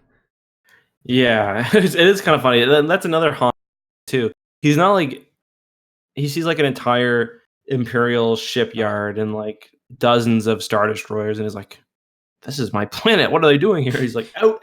Get off my lawn. Yeah, exactly. But yeah, that's a cool moment. One thing that I was kind of confused about, though, is the whole deal with like Luke, them lending him an X-Wing. Yeah. It was just like a cheap way to not have Luke Luke's X-Wing explode, but also to show like the Hapen. Yeah, they totally sabotaged his X-Wing in R2. But like, why do the Hapens have another X-Wing? The Hapens do use X-Wings in a lot of stuff. Like they've captured X-Wings and Star Destroyers. There's a bunch of Star Destroyers in their fleet at the start of the book. Yeah. And we kind of see it at the end as well, where they're like, they give the order to capture as many of Zinja's Star Destroyers as are still functional by the end. Yeah. Because there is still the pirate roots for them. Mm-hmm. And then but there's another part too where, who is it that's fighting the, what's it called? Who is it that Leia is going to try to mediate again? The Barabels and the Verpine. Is it the Verpine? Oh yeah. And at one point they mentioned the Verpine using B-wings, I think. Yeah. It's just like, it's like kind of weird that they're giving them all these like OT ships, I guess. Yeah, they kind of spread it around, a lot of that stuff around, where the Barabels are also said to have a pretty good fleet themselves. Like there's a lot more of the local defense local system defenses that are a bit more substantial than we see in a lot of other things, up until probably Hand of Thrawn duology, where that is kind of a central plot. So right, yeah, that makes sense. But yeah, so they're trespassing. This is where we get the Z95 headhunter during the battle in space with Luke and Isolde, who are Luke borrows the X-Wing and they're kind of dogfighting. Pretty terrible space battle. Yeah, there's not really much to describe there. They fake their death and head down to the planet, but the Z95 headhunter is referred to as a zebra headhunter. Oh, is it really? I don't know if it was like a myth. I had to like double check it because I'd never known it was called that before, but like they explicitly say zebra headhunter. Do they go with that in other books? I was trying to see if it was referenced that way anywhere else, but like it definitely says zebra headhunter. I think Dave Wolverton must have just been reading Thrawn trilogy because they have Z95s in that as well, and it's just like, okay, throw this in. That's like there's a few issues with that. Like I think there's a Zebulon B, and it's like widely understood that it was just someone went to write Nebulon B and accidentally wrote Zebulon B, and like it was never fixed, so it's just a different ship. I think actually, interestingly enough, that see if I can get it on. There's Threkken Horn. I was reading the Star Wars wiki page. Apparently, here I'll read the behind the scenes. Threkken Horn's get a good focus on this, but you can kind of see it there. Are you showing the passage? Yeah. Okay. There we go. Zebra headhunter. Oh, I believed you. Well, I was thinking for our vast audience who may not believe me. What version? What do you have an early edition? I wonder if that was ever changed. This is one of the ones that is still referencing the Empire trilogy by Timothy Zahn. Let me just. I've got a new version. Just a second. What page is it on? That was. Or what's the sentence? You could just search for zebra. Oh yeah, it's still there. The zebra headhunters were on them. Yeah. Interesting. Yeah, so there we go. That's the main takeaway for the book. Well, here's another one. This is from the Threkken Horn Wikipedia page. Kevin J. Anderson originally intended to include Threkken Horn in his books Dark Apprentice and Champions of the Forest, but a typographical error was committed, resulting in the creation of the character known as Hrekem Thorm, basically changing the two letters around. This may serve as a sort of out-of-universe explanation as to why Thorm's character was in favor of the execution of Kip Durin for the destruction of Karita. This may also explain why he's still present in that novel, considering the fact that he was killed on Tatooine. Yeah, I think that one is a lot more important to be explained. Yeah, that's nice. Yeah. Like it's like, oh, also this explains why he's still alive. like obviously Alderanian is going to be in favor of executing someone who's blown up a star system. Like I don't understand what the writer. Goddamn, Wikipedia is so stupid. It pisses me off sometimes. That's next episode. Yeah. But yeah, so for singing, we get our first look at the Singing Mountain clan here. We find out there are the like the light-sided Dathomir clans, and then the dark side Night Sisters, which the light side ones are the ones that use the Rancors, and the Rancors run away from the Night Sisters, which means that forces of corruption got it wrong. Well, in Legacy of the Force, or no, Fate of the Jedi, I forget which. I think they're fighting. I think it is the Night Sisters they're fighting, and they do use. They have like 100 Rancors at that time. Maybe they've adapted new Rancor training technology. Yeah. Maybe they just were nice to the Rancors for a bit. I like the Singing Mountain clan though. It is kind of interesting, but I think it's kind of a lost opportunity because Luke doesn't really train any of them, does he? Like, Kirana T becomes a Jedi, right? Okay, and she's like the only other Night Sister, or the only other Singing Mountain clan person that wasn't like one of the elders that got a name that didn't die, because there was her and Freer or something. Well, Ogwyn doesn't die, I don't think. Well, Ogwyn was already fairly old. Because isn't she the mother of? She's already Tenennial Joe's grandmother, so she's probably 60 or 70 by that point. And, well, and Ogwyn's mom was, I'm not sure. Was the other character Ogwyn's mom? The really old? No. Yeah, the 300-year-old one. No, she's got to be. Is she Baritha or Baruka? No. Baruka is Gazerian's sister. Gazerian's sister. Is it Baritha? Oh no, it's Rel, right? Yeah, Rel. Yeah. Was Rel Ogwyn's mom? I thought it said she was, but also that she was 300 years old. So Ogwyn might be like really old too. Wikipedia doesn't say anything about her being related. Okay. I don't think she is. But yeah, so it's probably not too far of a stretch to say that maybe some of the other like background Jedi were were witches of Dathomir as well. But like Kirana T definitely was, and then Tenelka obviously as well. Technically is, yeah. But would have been nice to have Tenennial Joe do more afterwards. I don't know, she's a cool character, I guess. Yeah, I think a lot of them. Yeah, a lot of the Knights or the. I'm gonna keep doing. I'm just gonna accept that I'm gonna call them Night Sisters. A lot of the Night Sisters ended up just staying with Dathomir Society, but that was already part of the New Republic. So presumably they had a lot more contact with the Jedi, and that's how Luke got all of that information, anyways. Right. So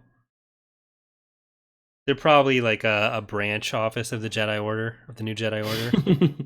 Well, later too, in they talk about there being an academy. There is an academy on Dathomir because Luke, when he's expelled from Coruscant, there's parts of Dathomir he can't visit because there's a Jedi academy there. Yeah, so that's probably an indication, or as much of an indication as we're going to get, that they were integrated. But I mean, they're really powerful. Like, Tenennial Joe actually wins her first confrontation with Luke. Yeah. With her stick. Yeah. So, and I mean, Gethzerian's super powerful. Like, she's probably, I mean, at this point, she has more feats than Palpatine. Like, she kills like, I forget how many. Like, she kills like maybe 100 people just instantly. Yeah. Oh yeah, I forgot. Tenennial Joe had that miscarriage thing. I'm reading the Wikipedia page. That was really weird. Anyway, where were we in the book? Let's get back on track. Yeah, so we've basically gotten to the point where Luke has found Sha'anthor. And they're on the surface of the planet. Isolder had thought that Luke had died, but Luke and Isolder get captured by Tenennial. Luke has this confrontation with her after trying to break into Sha'anthor, which is an ancient Jedi ship that worked as like a floating academy, a traveling academy that had been, we later find out, traded to the Night Sister, or to the Night Sisters, to the clans in.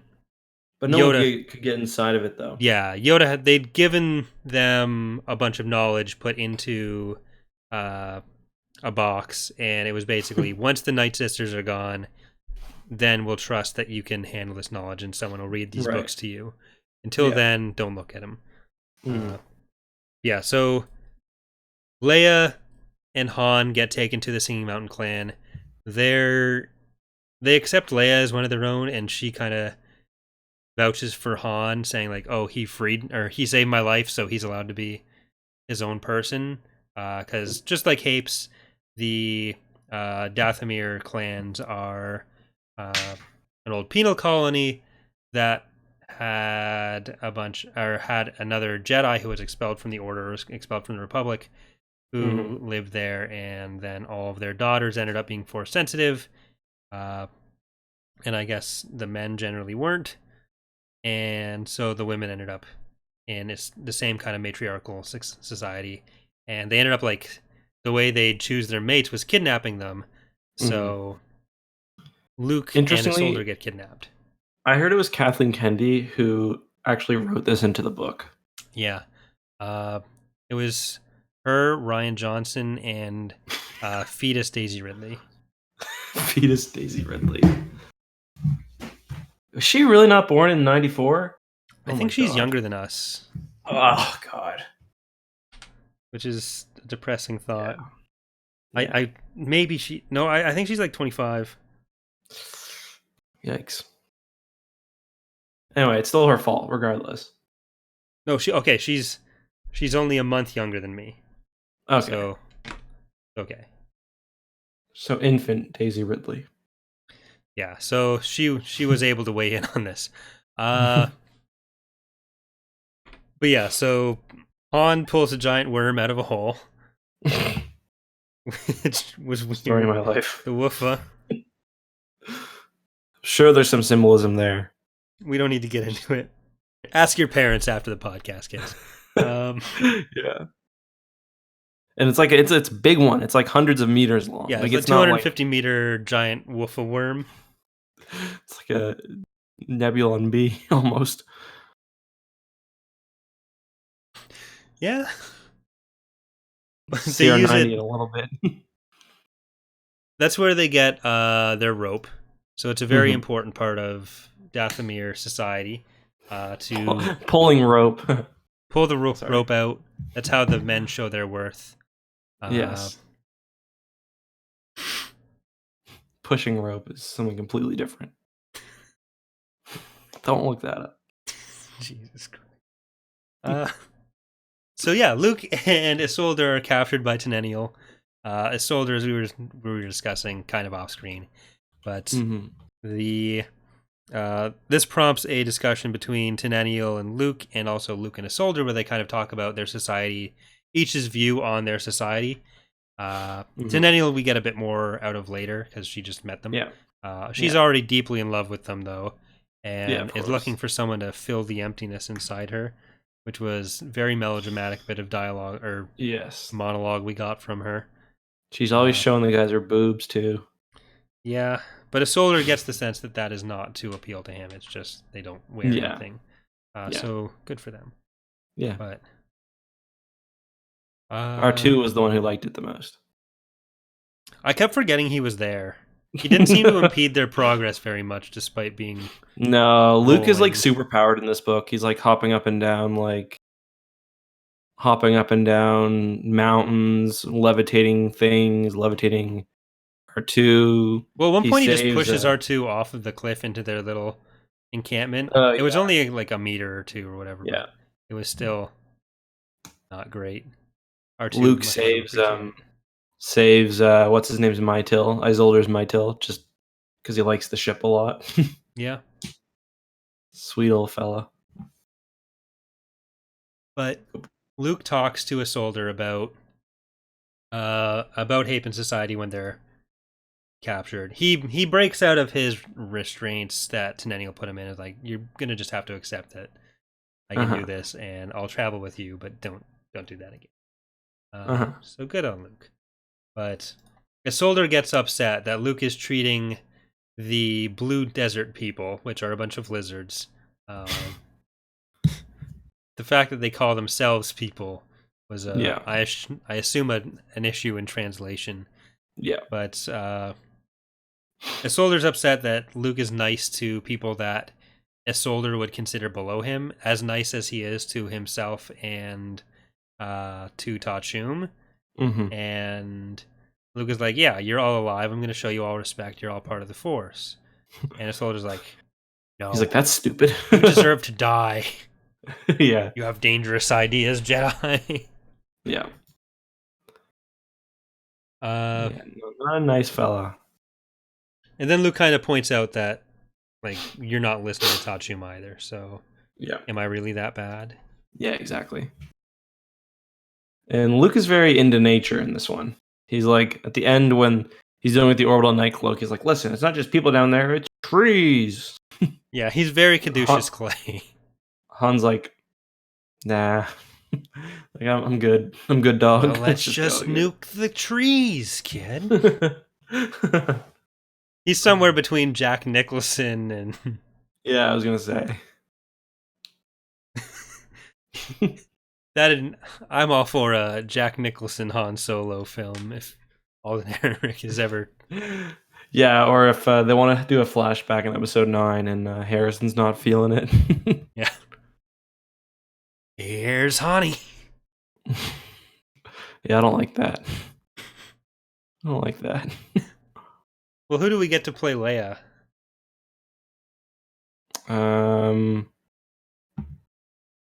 Recast her as like Meryl Streep or something? Sure. Down for it. Nice. That'd be shameful. That would be shameful. Just get her daughter to do it. She's in all the movies, eh? Yeah, I like her. She's in American Horror Story as well. Lord, yeah. Yeah. Yeah. Good. But I'm not sure what I was referring to with this. I have weird ant, weird dialogue written down. So that must not be important. But this is when Luke talks about how Isolde is a risk-free apprentice because he can't use the Force, and therefore, if he goes to the dark side, not a big deal. Yeah, and it's like, but he's not really your apprentice then, is he? If he's got no powers and isn't going to, like, all you're really teaching him is like, don't be a dick. Like, that's a 2-second lesson. Yeah. And he kind of does the same thing with Tenennial, where I guess he's confident from his 16 hours teaching Isolde that now he can move on to another apprentice, who also doesn't become his apprentice. At this point, he's not doing too well with apprentices. We talked about Dev. That didn't work out. Presumably, there's been a few off-screen since that. Kyle Katarn doesn't really work out. Corran doesn't really work out. Corran yells at Luke about this a lot in iJedi, I'm pretty sure. So we'll get to that. Even Mara doesn't really work out. She kind of comes and goes. Yeah. I think Corran talks about like Luke's first 15 students and how like, well, at least he got 7 that worked out all right. So good job, buddy. Yeah, and like only 3 of them almost turned into Darth Vader. Brachus. What's his name? The Gantoris. Yeah, what's the giant lizard again? What's his name? T-Rex. The T-Rex? From Jedi Knight 2. Oh, Dasan? Yeah, Dasan. Wasn't he one of Luke's as well? I think so. Yeah, I think so. What about what's this guy's name? What's the name of the guy with like the Buzz Lightyear suit? Keeler. Yeah, was he one of Luke's apprentices? Yeah. Yeah, so that's another Pretty much one. everyone was, and then they all went to the dark side. There were about 16 Kylo Rens running around the galaxy at any given point, is basically what we're saying. Yeah. But I love how I said dark side Buzz Lightyear, and you're like, oh yeah, cooler. Yeah, because he's got the pointy helmet, and he looks like it's not a shit. What is that from? Because it's not quite Buzz Lightyear. It's like an evil guy in a fake comic series in another cartoon. Isn't Fairly Odd Parents? No. He kind of looks like the enemy from Buzz Lightyear. Lord Galactica or whatever. Zurg. Isn't his name Zurg? Yeah, he kind of looks like Zurg actually, because he's got the. Yeah. Oh yeah, he looks like Zurg for sure.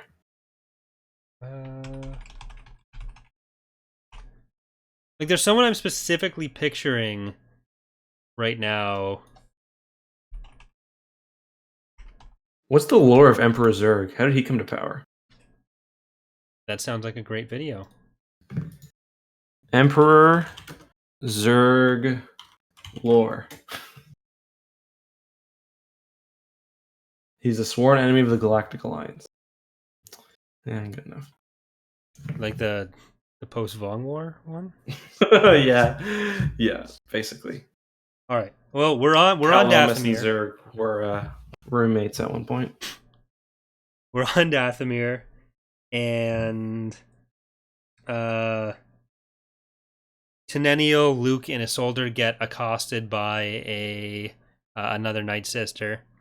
They tell Isolde to go hide in a cave with R2, and Luke cuts the head off of this Night Sister, who sends some forced lightning into Tenennial, injures her, but Luke cuts the head off and some blue light escapes, which is always a good sign.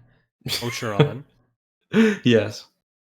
And this is right after this when Tenennial is healing, and she's surprised by Luke's power because apparently it's a very rare thing for the Day Sisters, thanks Digosfish, for them to have any sort of healing power. And whenever they do, they kind of like play up the whole singing thing. Like, Tenennial is just super blown away by the fact that Luke can cast any spells, but especially cast them without any incantations. I kind of like the incantation things. It fits with the lore. Basically, it's just basically they concentrate, and like all you really need is concentration. They kind of have led themselves to believe that like they need to do this, so I guess thus they do, really. Yeah. It's like same with like I did a video on like whether you actually need to move your hand to force push something or like to choke somebody, and you don't. It's just like it's a method of like, you know, mind to matter, I guess. Yeah. Like in Harry Potter, how you don't actually need to say the spells. It's just easier. Yeah, exactly. Yeah. But this is where we get the scene where Tenennial wants someone to just fill the emptiness in her, because she gets super angsty, and Luke is rejecting her. He's like, you kidnapped me, but I'm not marrying you. You can stop now. Yeah. But she hasn't quite settled for Isolde yet. This is about the time that Isolde accepts the ropes of bondage. We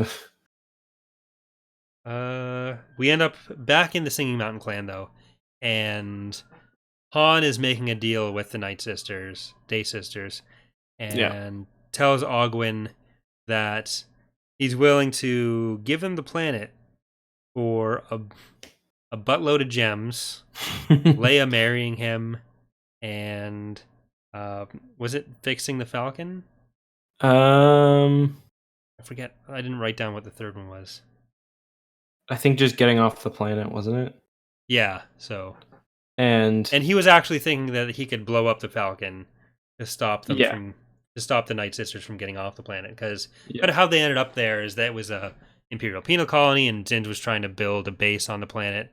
The Night Sisters started taking them over, so Zinj just nuked the spaceport from orbit to stop the Night Sisters from getting off.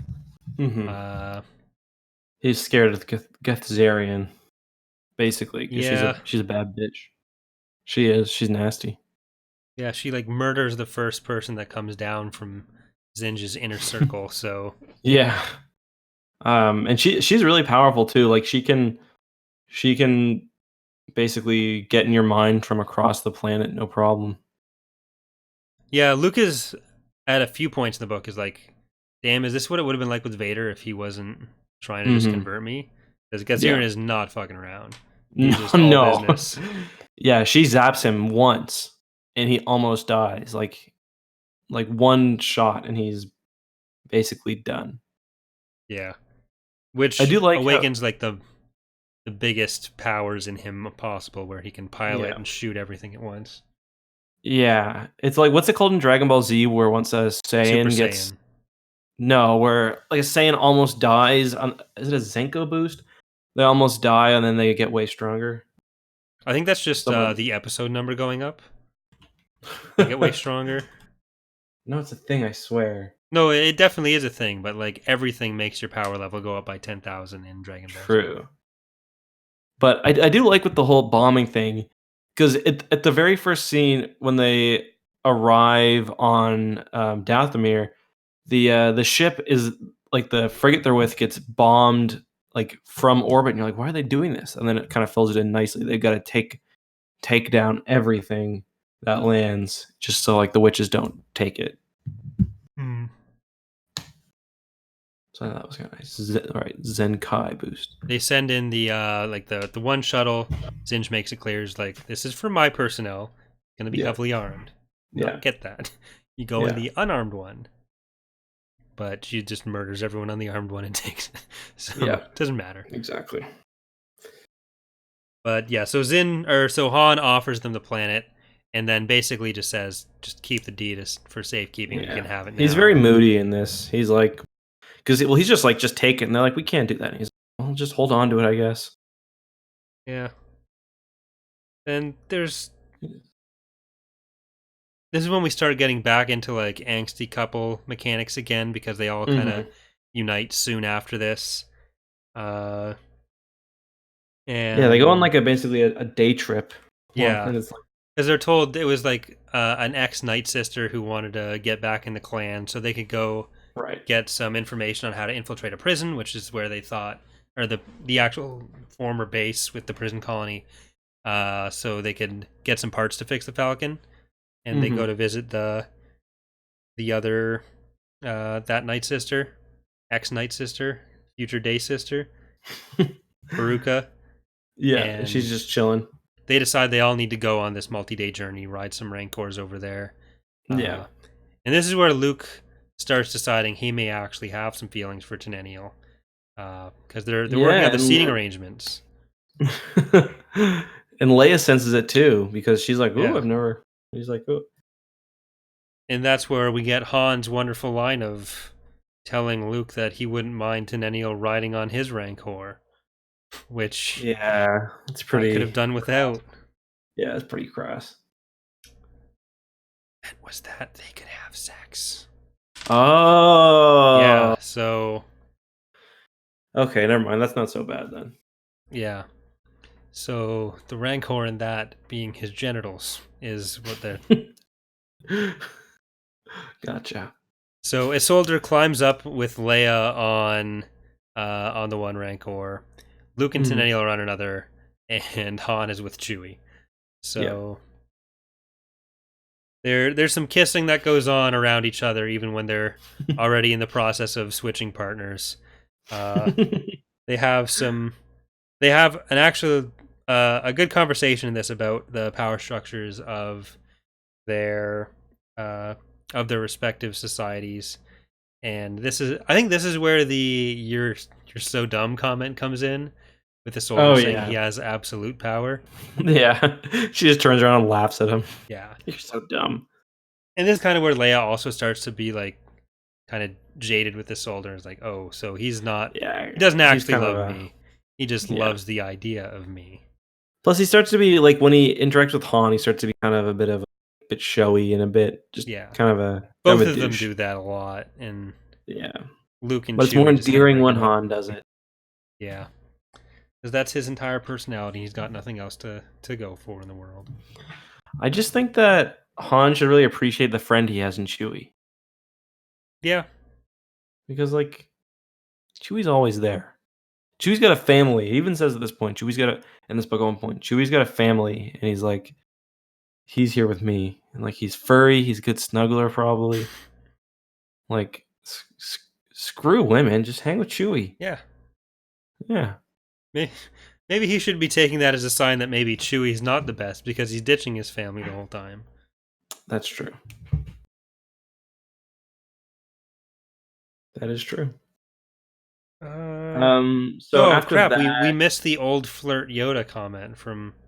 Oh yeah, because Rel. Well, isn't that I think isn't that before they leave? Yeah, that's before they leave, and she's talking about the elder of the clan is talking about how Luke was foretold as coming there in her vision. She slips into seeing into the future and the past, and tells Luke he's going to have children. So not just children. Ben. Yeah. So obvious continuity error. Great job, well, Dave Wolverton. It's possible. Yeah, I guess Rock and Cole could have been from a second marriage with like just being Luke's direct kids.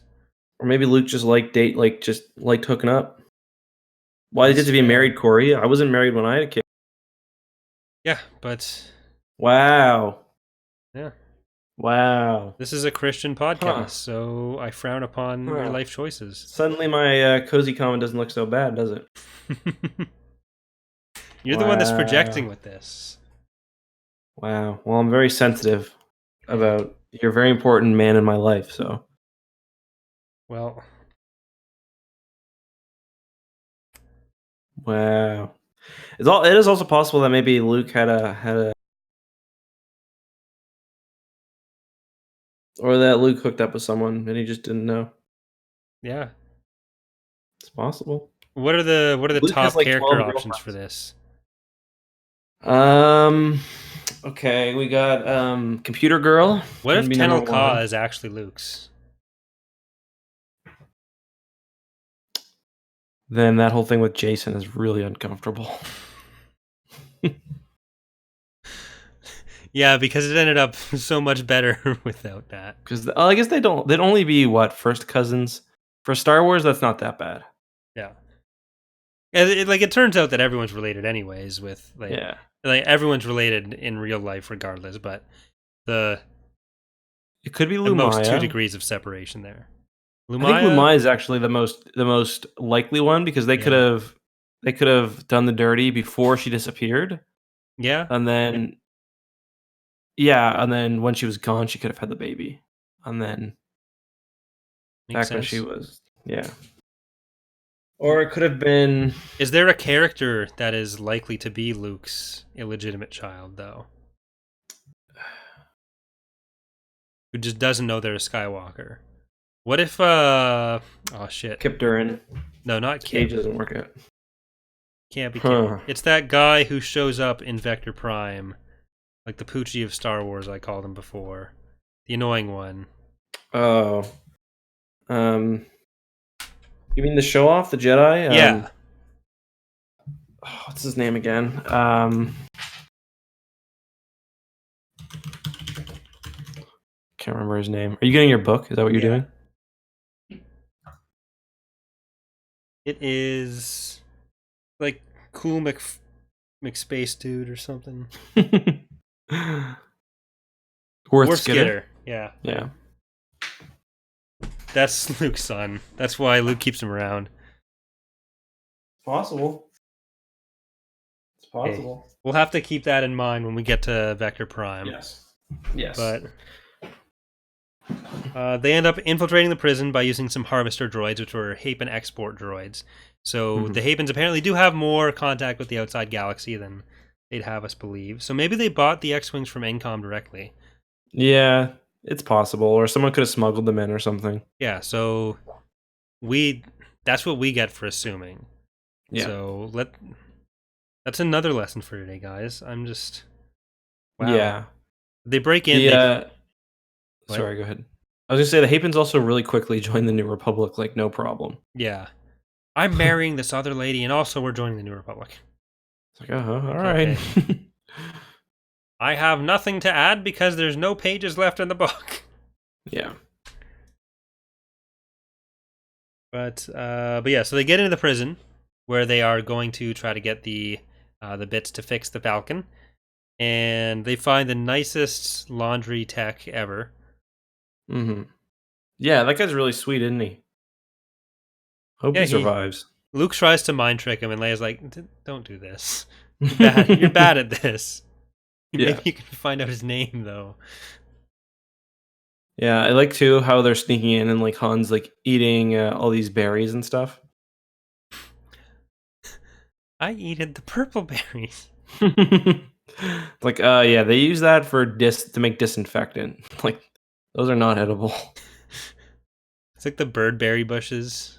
I don't know. That's what we called them as kids. I don't know what they're actual, but the berries that birds would eat. Yeah. You're absolutely not supposed to eat. Han is the guy who would just go and mow down like 60 of them. Yeah. He's bleeding out during the next firefight, just rubbing berries all over himself. So some of the guards come up. Han tries to act like he's their commanding officer, and Luke, or Han and Isolde and Chewie take them out, and then Luke alters their memories so they won't remember what happened. Which seems like a pretty dark side thing to do. Messing with memory, that's terrible. I don't know. The intent was to protect people, though, so we get a lot of Luke's philosophy on intent being what matters. Which I meant to mention that the Darth Plagueis would not be impressed. Yeah, the same thing. It's kind of like Jason's later philosophy. Yeah, like the Dark Nest era Jason Jedi philosophy. What is it called again? The Potentium. Potentium theorem. Yeah, theory. Yeah. Yeah, I want to do a video on that stuff. But, yeah, you got to reread everything, and you got to reread Traitor, and lots of NJO before you do that. Yeah.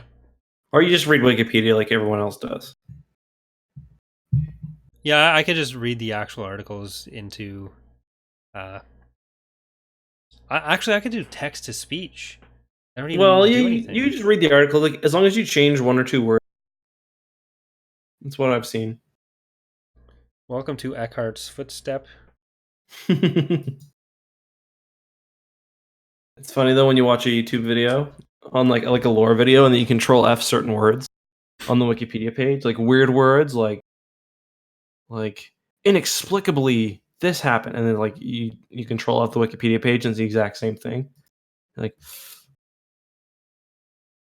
someone's been borrowing. Yeah.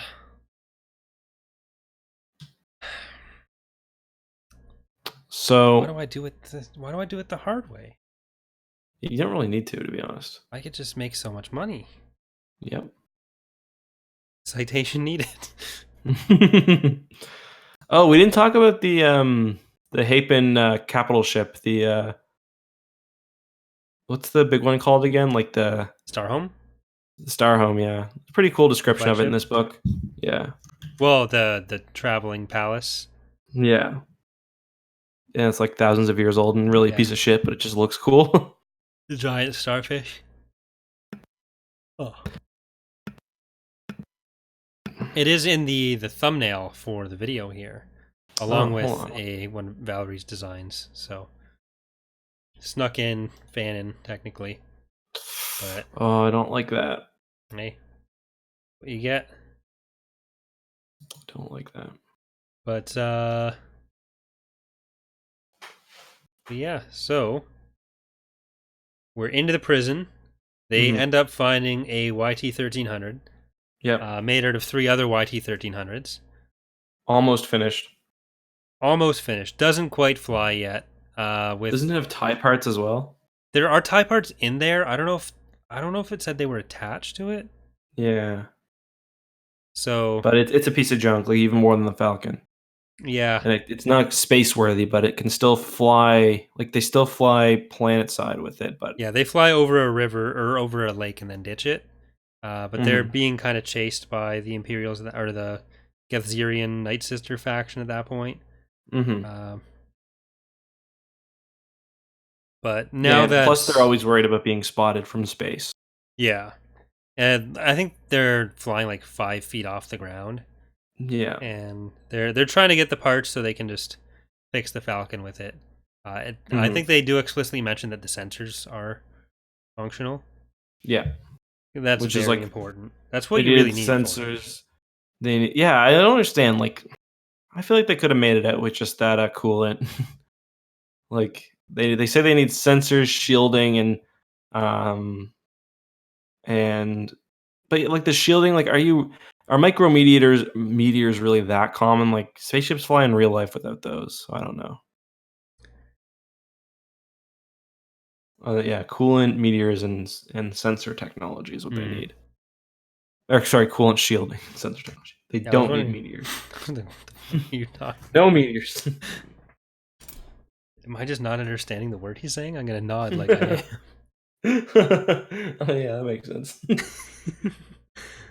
Well, have you ever heard someone be like so wrong and yet you don't want to disagree with them because maybe I've just been wrong this whole time? Yeah. But yeah, so this is when we start getting the deals between Gethzerian and Zinj, where Zinj wants Han Solo, as opposed to some other Han, and Gethzerian really wants to get off the planet. So Zinj offers first off, like, hey, we'll not kill you with these night cloaks if you give me Han. And they're like, don't care. Yeah, we don't value our lives, so okay. But then they offer their service to get off the planet, which they'd secure, or which they'd guarantee by saying that Zinj could keep their daughters as basically collateral. And this kind of gets Zinj's attention. Eventually, he says they accept, like, oh, we'll just go into the New Republic and we'll screw with everyone. So which is not a bad plan, honestly. Well, Zinj eventually wants to rule the whole galaxy, so eventually he'd have to contend with the Night Sisters. So this wasn't a long-term solution for anyone, really. Thrawn would have found a way to use them, though. That probably would have gone about as well as the Nogri. Yeah. Yeah, fair enough. But, so yeah, Zinj has the Night Cloaks, starts deploying them, and the eventual deal that they come up with is for the go into the Republic and deal with them that way, and they'll trade Han for that. Zinj doesn't realize they don't actually have Han, and they're trying to act like they do have Han, and they're planning an assault on the Singing Mountain clan in order to get Han, as well as the Millennium Falcon. They want either of those things.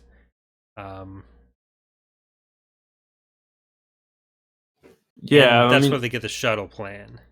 Yeah, and I don't know, the shuttle would have never worked out for them because Zinj has like 100 capital ships in orbit. He was just going to blow them up. Like, yeah, there was never. That's basically what happens, regardless.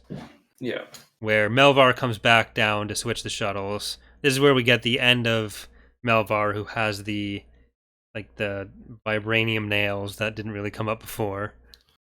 Yeah, it does mention it a little bit in the Wraith Squadron trilogy, I think. But yeah. What was I gonna say? Yeah, the idea to send Melvar was bad. Yeah, he's like one of his top generals, isn't he? Yeah. He had to know if something was going to happen. Yeah, he was the highest ranking non-Zinj person that Zinj had. Why wouldn't they just send down Raptors? It's also weird that Raptors get name dropped in this book, but we don't actually see them. Well, I think the only time that we would really see them is if they were with Melvar on that deployment, which they should have been. But... yeah, like I kind of imagine them as like Death Troopers, even though that's not really how they're explained. But yeah. But what didn't we talk about? Oh, how the Rancors are just total bros. Yeah. And there's that one, the Rancor mother loses 2 of their children, and it's like, yeah, that was very sad. That was during the Night Sister assault on the Singing Mountain clan, and in that battle, they mentioned how Gethzerian, the leader of the Night Sisters, didn't care about things like terrain when making her battle plan. So that's nice too. That's a great battle plan because they think they can just go over any any terrain. And the stormtroopers can't though, because they can't hover. Yeah, it's kind of weird how the whole Imperial Gethzarian relationship works. In the audiobook totally glosses over that, so it wasn't something that I really remember. It's just like, yeah, the Empire they've been totally stranded on the planet, so they're just working for the Gethzarian because why not? Like, she'll kill them otherwise, I guess. Yeah. She's never really directly working for them. It's just like maybe getting the trade, and then. Oh, sorry, I meant the ones that are like still on planet, like the ones that are stranded. They're like, yeah, they kind of submit to her a lot of the time. Like she's leading, like she's got walkers and stuff with her when she attacks, doesn't she? Yeah. Yeah, it's unclear if she's like force dominating them or they're just like scared and working for her. Yeah, well, I think they've been abandoned, so like, yeah, they've got what else are they gonna do? Yeah, just like the kidnapped husbands and whatever of the clans. One thing I like too is that there are other like good side clans on the planet. They're just too far away, like because they're like, well, we could call, but it's like they'll be here in 2 days, or they'll be here in 3 days, and Githzarian will be here in 2. So we gotta send a runner. So it's like, I thought it was kind of a nice little bit of world building, and we do get some of that in Fate of the Jedi 2. They spend some time on Dathomir, and I forget which clan it is then, but there's like this big ceremony, and the Night Sisters are attacking and stuff. So yeah, because it's like 4 days to get to them. Yeah. Then 4 days for them to get to another clan, and they're worried that if they leave, they're going to be attacked in the middle of nowhere, or they can't defend themselves. Like 3, yeah. So they'll just stay put. Yeah, because if they try to move everyone, like friendly territory anymore, yeah. But before the attack, we get the Night Cloak starting to be deployed. Worst super weapon of all time. Yeah, I mean it'd work against people who can do nothing back, who are no threat to begin with. So that's nice. But like, I'm pretty sure you could get a powerful like ground-based weapon. Like I'm pretty sure there are like infantry rocket launchers that could disrupt it. If you can shoot, like, it's an orbital thing. Yeah, that's what. Like, I guess if it was like a really, I mean, certainly a ground-based turbo laser could take it out. Well, they talk about how anyone who has like sufficient technology can just automatically go and mess it up. But the Night Sisters in particular, but Dathomir in particular is like the one place it'd work because they don't have any ships. Yeah. So it makes sense for Zinj's specific application there. Because he seems fine with developing a specific technology for any given application. Yeah, he might have already had it too. It is kind of weird how they can fly through it though. Because at one point when the Millennium Falcon first escapes, it actually first flies through the Night Cloak and then goes back underneath. So it must be like staggered or something. You know what I mean? Yeah, it's a bunch. I think it's a bunch of satellites that are like, it's not one sheet of them. They're staggered, so you can get through them. But it's so they don't actually like touch or anything. Yeah, that was at least my interpretation of it before. Where there were parts of the book where it seemed like it might be one thing, but I was always under the impression it was multiple satellites that sort of fan out, and even though they're not in the same exact position to cover any blind spots. You have multiple layers that end up covering every angle. Yeah, I basically imagined it like just an array of satellites that cover the planet like kind of scales or something, but I guess that makes more sense. But we get a conversation between Isolde and Tenennial at this point as well, before the battle. Where Isolde starts like explaining the stars to her, tells her like, affection for him comes way out of left field, in my opinion. Yeah, the whole romantic element of it there, just for all of them, just starts forming out of nothing. It just ends up being kind of rushed. Yeah, where Isolde had already said like, wait a minute, I didn't consent to this. I didn't accept that rope knowing what it meant. But then they kind of like both accept like, hey, we both came here because we're lonely. Let's be lonely together, maybe. And Isolde tries to be like, well, no. What will my family think? Screw your family. She's like, who cares? I know you love me. She pulls the reverse Truset Bakura Luke, only if Luke had been right. Which doesn't make it better. No. Listen to what people say. It's like equally as bad. Yeah. Yeah, I mean that's a lot of that in the book. It's no healthy relationships really formed here. Like Luke and Leia, I guess. Yeah, no, maybe not. Leia running to Luke whenever she has Han problems seems to be what they're developing there. Yeah, and Luke's not a very loyal buddy to Han either. Well, if you like Isolde, maybe go with him. I'm just like, wow. Han and Luke have been friends for like 6 years at this point. Well, I like my brother-in-law. I'd consider us friends independent of my sister as well. Yep. But had he kidnapped my sister, I don't know that I would have been super sympathetic. This was even before that, because remember, she calls him like on the HoloNet. She's like, "It's an emergency," and he's like, "Oh, what is it? Which boy should I like?" It's the whole 7th grade thing is just perfect. Yeah, really makes it all make so much more sense. Replace the HoloNet with MSN Messenger. You're set. That really dates us, though, too. Yes, it does. Sorry, Facebook Messenger, guys. With Kick. Ugh. But we get the final climactic battle, or 2 battles, because there's a space one. They're still waiting for the Hapen fleet to come in. But the assault from the Night Sisters happens. Luke ends up. This is when Luke gets his ass handed to him by Gazerian, and also the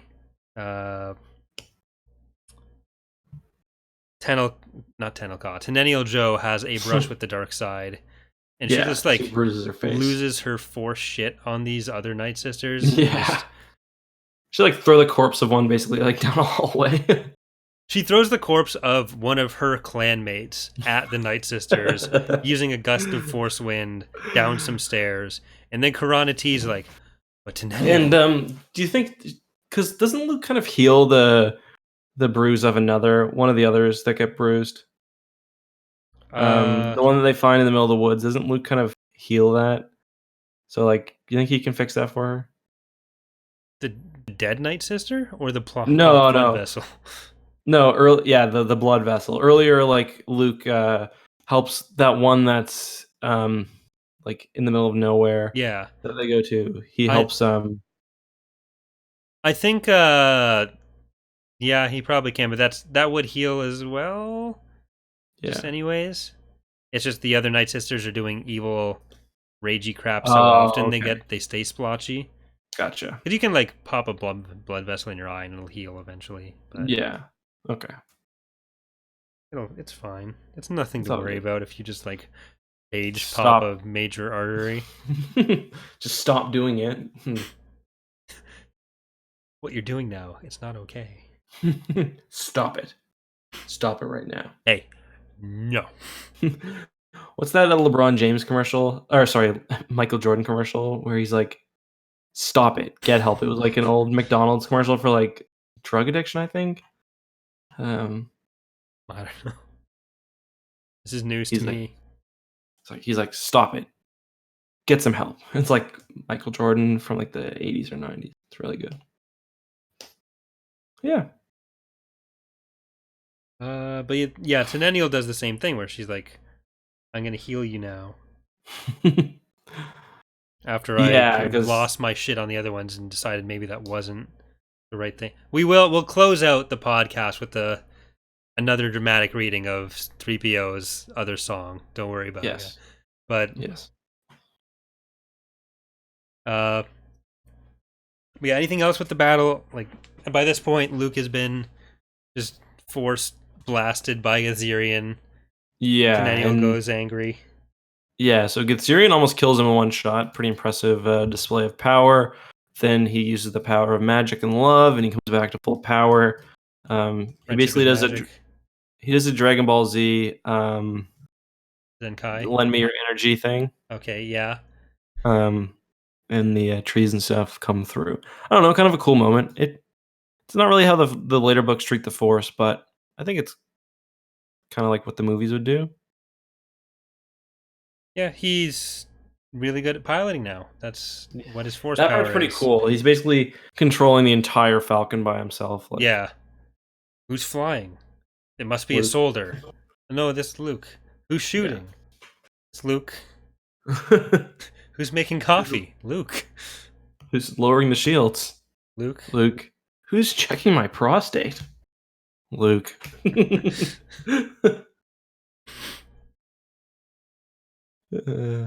Classic.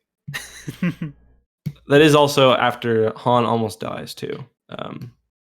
Yeah, Han. Pretty brutal moment where the Gethzarian's like torturing him, breaking his teeth, legs, and his teeth. And... He hands himself over to Gethzarian to save some innocent prisoners from being murdered by her, because she is still planning to give him over to Zinj, thinking that's her ticket out of there. And that's kind of when Melvar ends up getting killed. After Han's bomb doesn't go off and Melvar like jumps to the ground. So that was embarrassing for him. Yeah, and then he dies immediately after, probably of embarrassment. It's not of it's not of being like, I don't know what doesn't she like basically give them all strokes or something? Like yeah. But no, he died of embarrassment from being a little baby in front of all his boys. Yeah, so Han's suicide attempt doesn't go well, as you probably knew going into the book. Yeah. And then Luke goes on his... He takes a nap first. That was key. Yeah, he's like, wake me up in 3 hours. This is like me and my... Like, I was like, wake me up at 8:30 this morning. She's like, no. I'm like, do it. This is important. Set an alarm. It's like, then set an alarm. They're like, yeah, okay, Luke, we'll wake you up. And he's like, God damn it, don't talk to me like that. It's like, I just survived with flower power.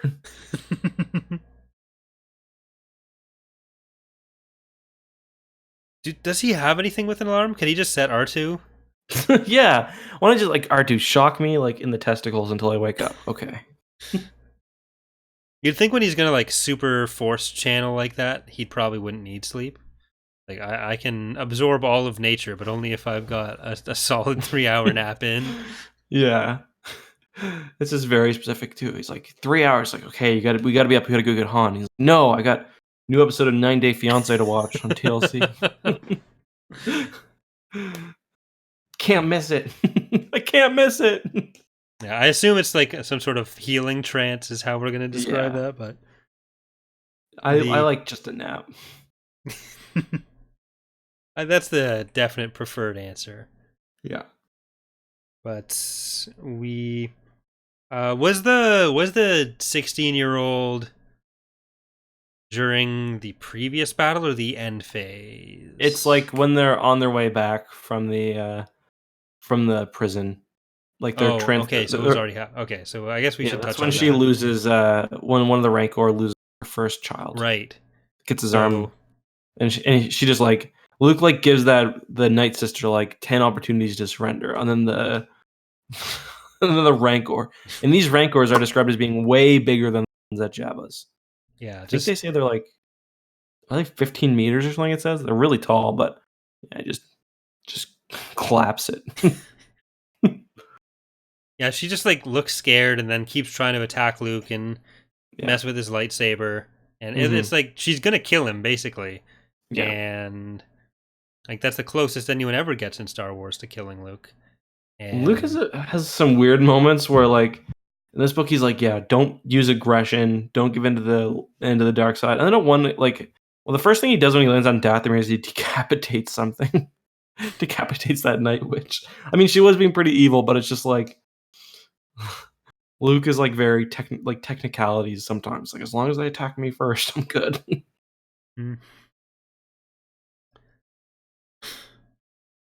That's what I was saying with like the altering memory, the decapitations, but using all this Force stuff to murder everyone in the Night Sisters. The altering memory kind of fits within his current philosophy because it's ultimately saving those stormtroopers. It's to save them from dying and save the laundryman from dying. Yeah, so he wouldn't have to kill them. The sweet boy. But it's the whole book is about people deciding what's good for other people. So Luke is flying in the face of the book's themes. It's true. It's true. I like that. But yeah, so Han's way to delay Gazerian is the thing where it's like, I'm going to turn all your bones into 3. He's like, oh yeah? What about my teeth? She's like, oh, that's an epic idea. And then Han immediately regrets all of his life choices. Yeah. I was so uncomfortable reading that. He's like, yeah, that really actually hurt? If I reread this book, I'm skipping, as long as I remember to this time, I'm skipping that passage because I don't deal well with teeth or eye things. Okay. If she was like popping his eyes, I wouldn't deal well with that. There's another part too where there's an eye moment earlier where Tenniel's being shot by the lightning. And it talks about Millennial Joe. It's a pretty brutal description of forced lightning because she talked about how it's like crawling up her arm, then it like goes in her eye, and she loses vision. Yeah, that's pretty brutal. That's one of the moments where it talks about breasts a lot. Yeah, because it looks like massaging it. I was like, is he like massaging her titty right now? Like, yeah, because she talks about it after like, will anyone else touch me like that? It was weird. Yeah, it looks like okay, like chill. Like I'm in doctor mode right now. Like chill out. This is not okay. Yeah. But yeah, so after that we get after Gazerian's killed in this whole Luke Super Force moment. That's when we get the final conversation with Isolde and Tenniel where she confronts him about like, you really love me, so we're gonna get married. He's like, okay. So we know who's gonna be doing the next weird healing like that. Yeah, you know, like when the relationship gets a little stale, Isolde's gonna walk in the bedroom and she's gonna be like, "Oh, I've just been zapped by a night witch. Will somebody please heal my burns?" I'm like, baby, you're speaking my language. Jesus Christ. He's like, actually, I still have PTSD from crashing on that planet, so no. Like that was actually a really hard time for me. So, I lost a battle dragon with all my best friends on, and she's getting like, ejection from the clan anyways. So yeah, it's fine. Yeah, but I wonder if they'll let her back in because they do because Tenel Ka goes to spend time on Dathomir with her mom's family sometimes. True. Yeah. Okay. But all we really have left is the Falcon getting fixed more or less off screen, where they just say, "Get this working again." Okay, and it's done. Yeah, they have a three paragraph space battle where they just fly up. Han says, "Fly close to the Star Destroyer," and then that means they can automatically blow up Warlord Zinja's command tower. Which is like this clearly wouldn't have worked in any other book, but I'll accept it from this one. Because space battles are not what we're here for.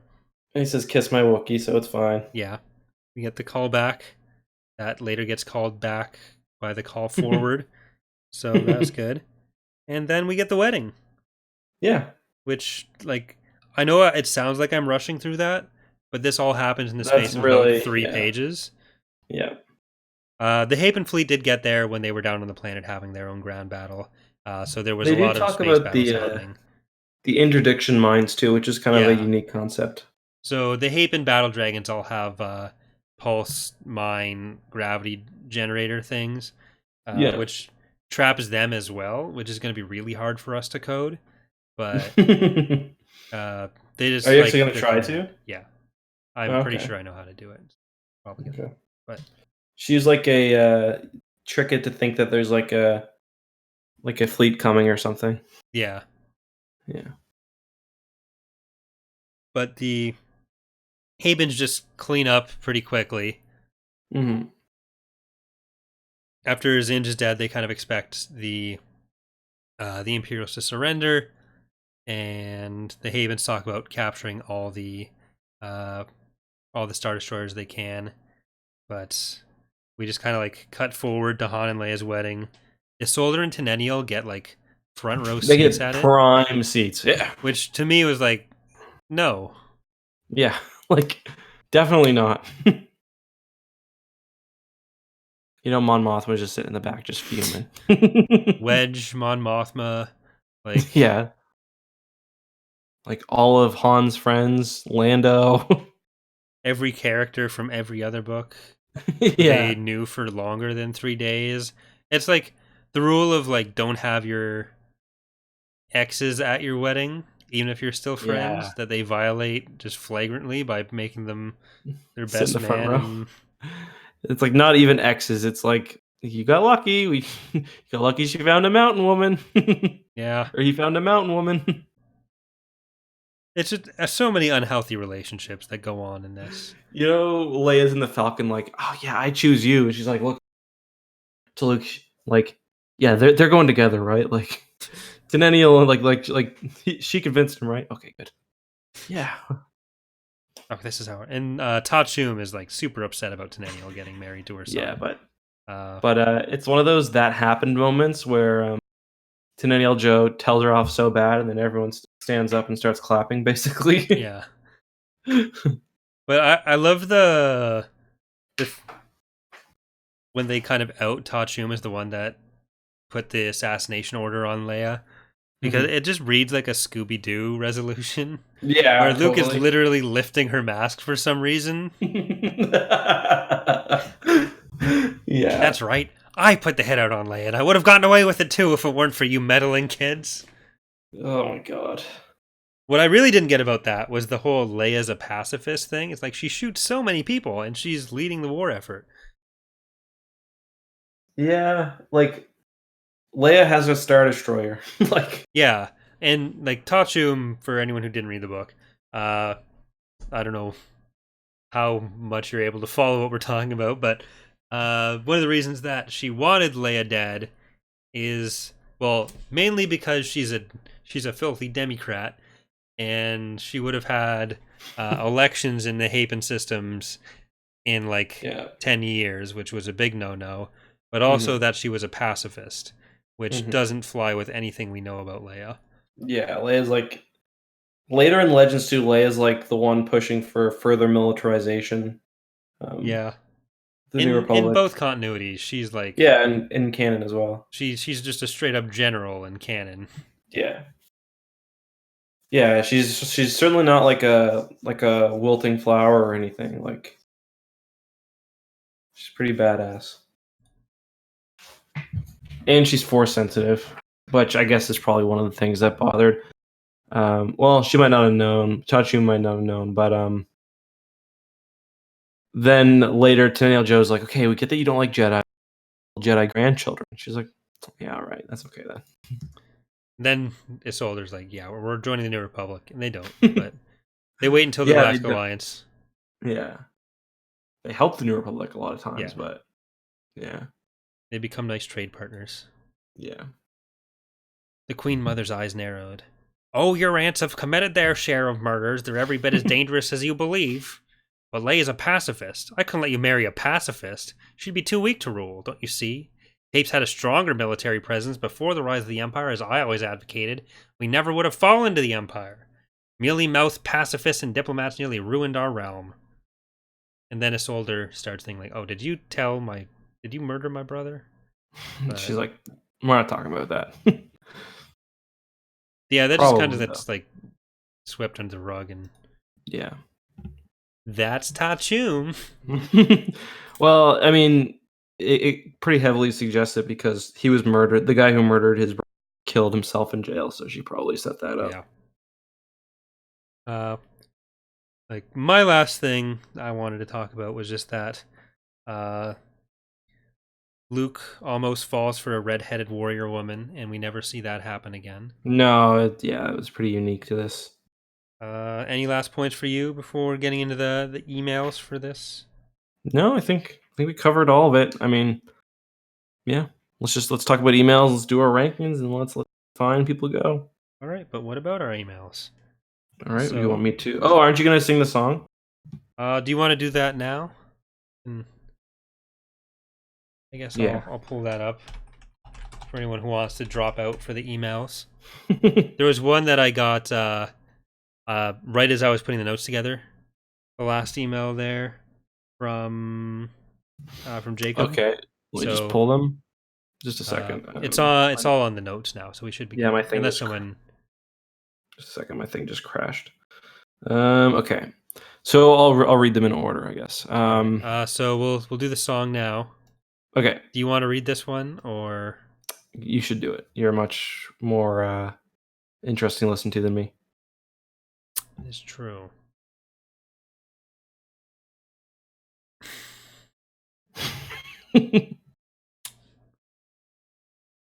He's got his own planet, although it's kind of wild. Wookiees love him. Women love him. He's got a winning smile. Though he may seem cool and cocky, he's more sensitive than he seems. Han Solo, chorus sung in accompaniment with 3 women who all sound like Leia. Han Solo, what a man. Solo. He's every princess's dream.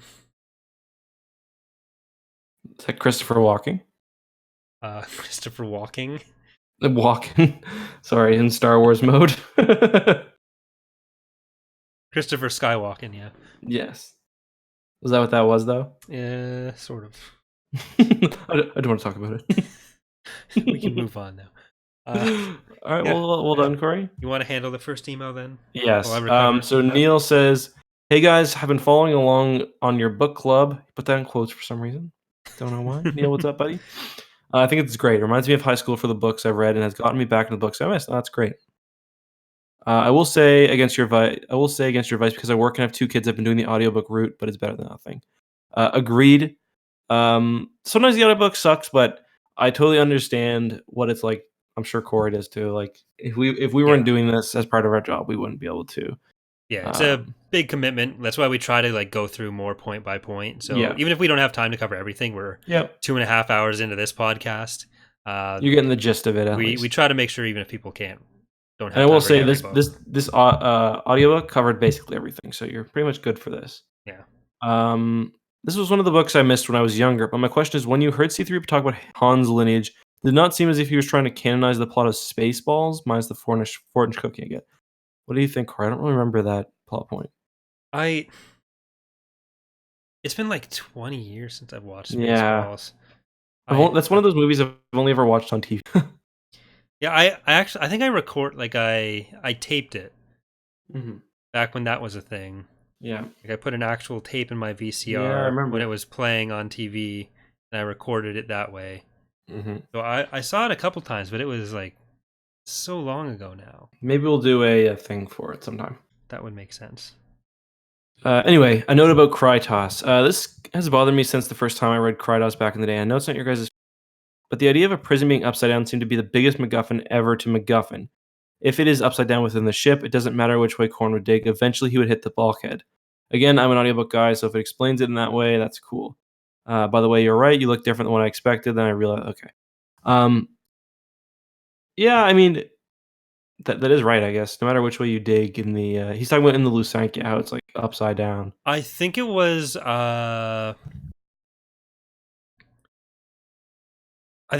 were in the hangar for the digging. Oh, so it would have hit... So I think they were technically outside. The outside hull? That's at least the impression I got from it. I could be wrong, okay.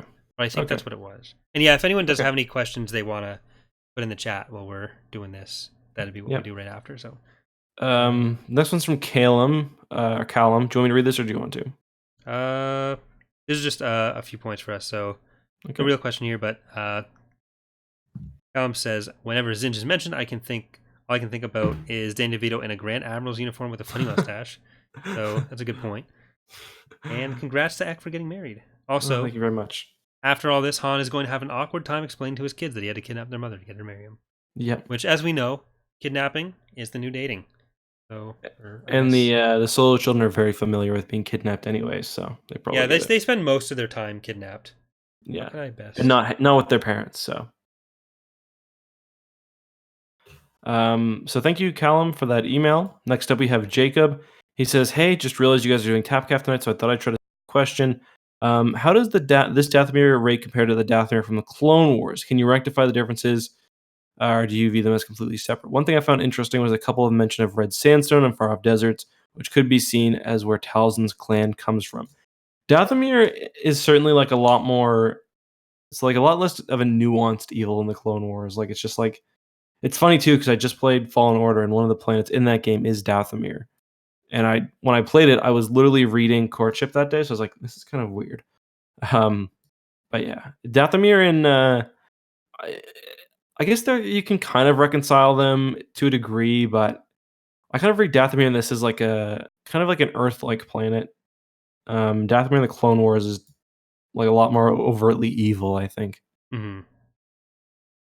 Well, I think it just gives more prominence to the Night Sisters. Yeah. And the same thing kind of happens in Plagueis, where that true. is a bit closer to the Clone Wars stuff. But I forget, is he on Dathomir when that happened? When he gets Maul? Because he's in a city, right? I don't know that it's explicitly said to be Dathomir, but I think it was cleared up later as being Dathomir.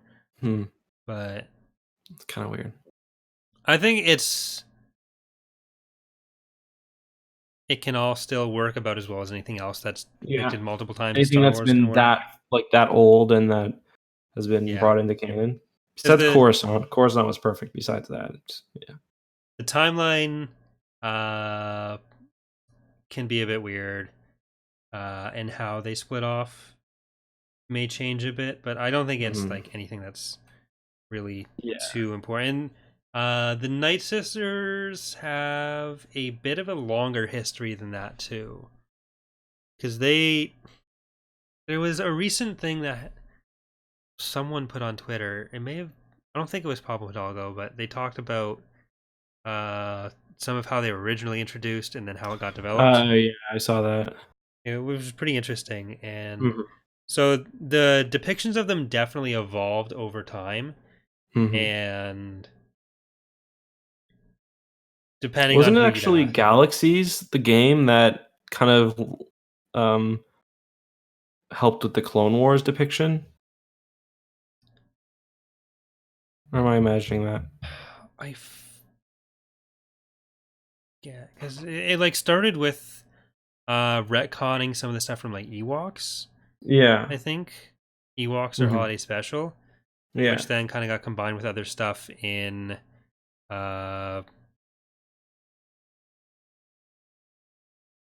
maybe in Marvel as well, Marvel Comics. But yeah, it definitely gets depicted a few different ways.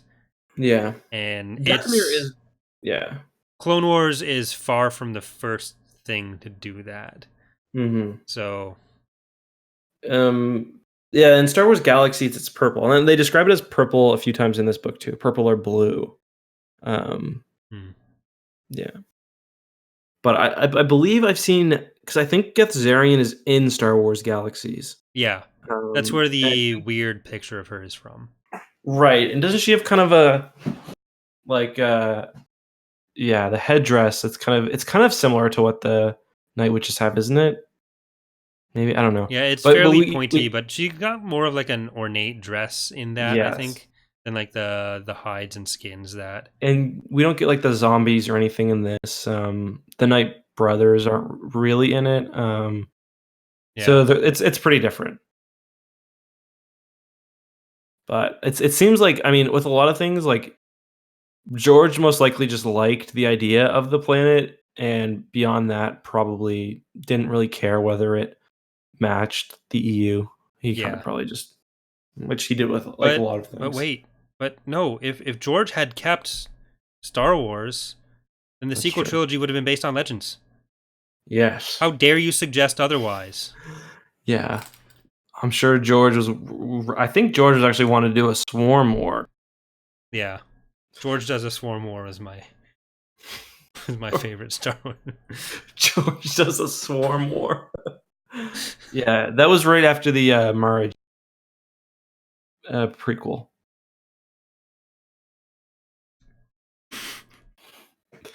He hated her. Yeah. But I think besides for that, let's just do our book rankings. Let's get out of here.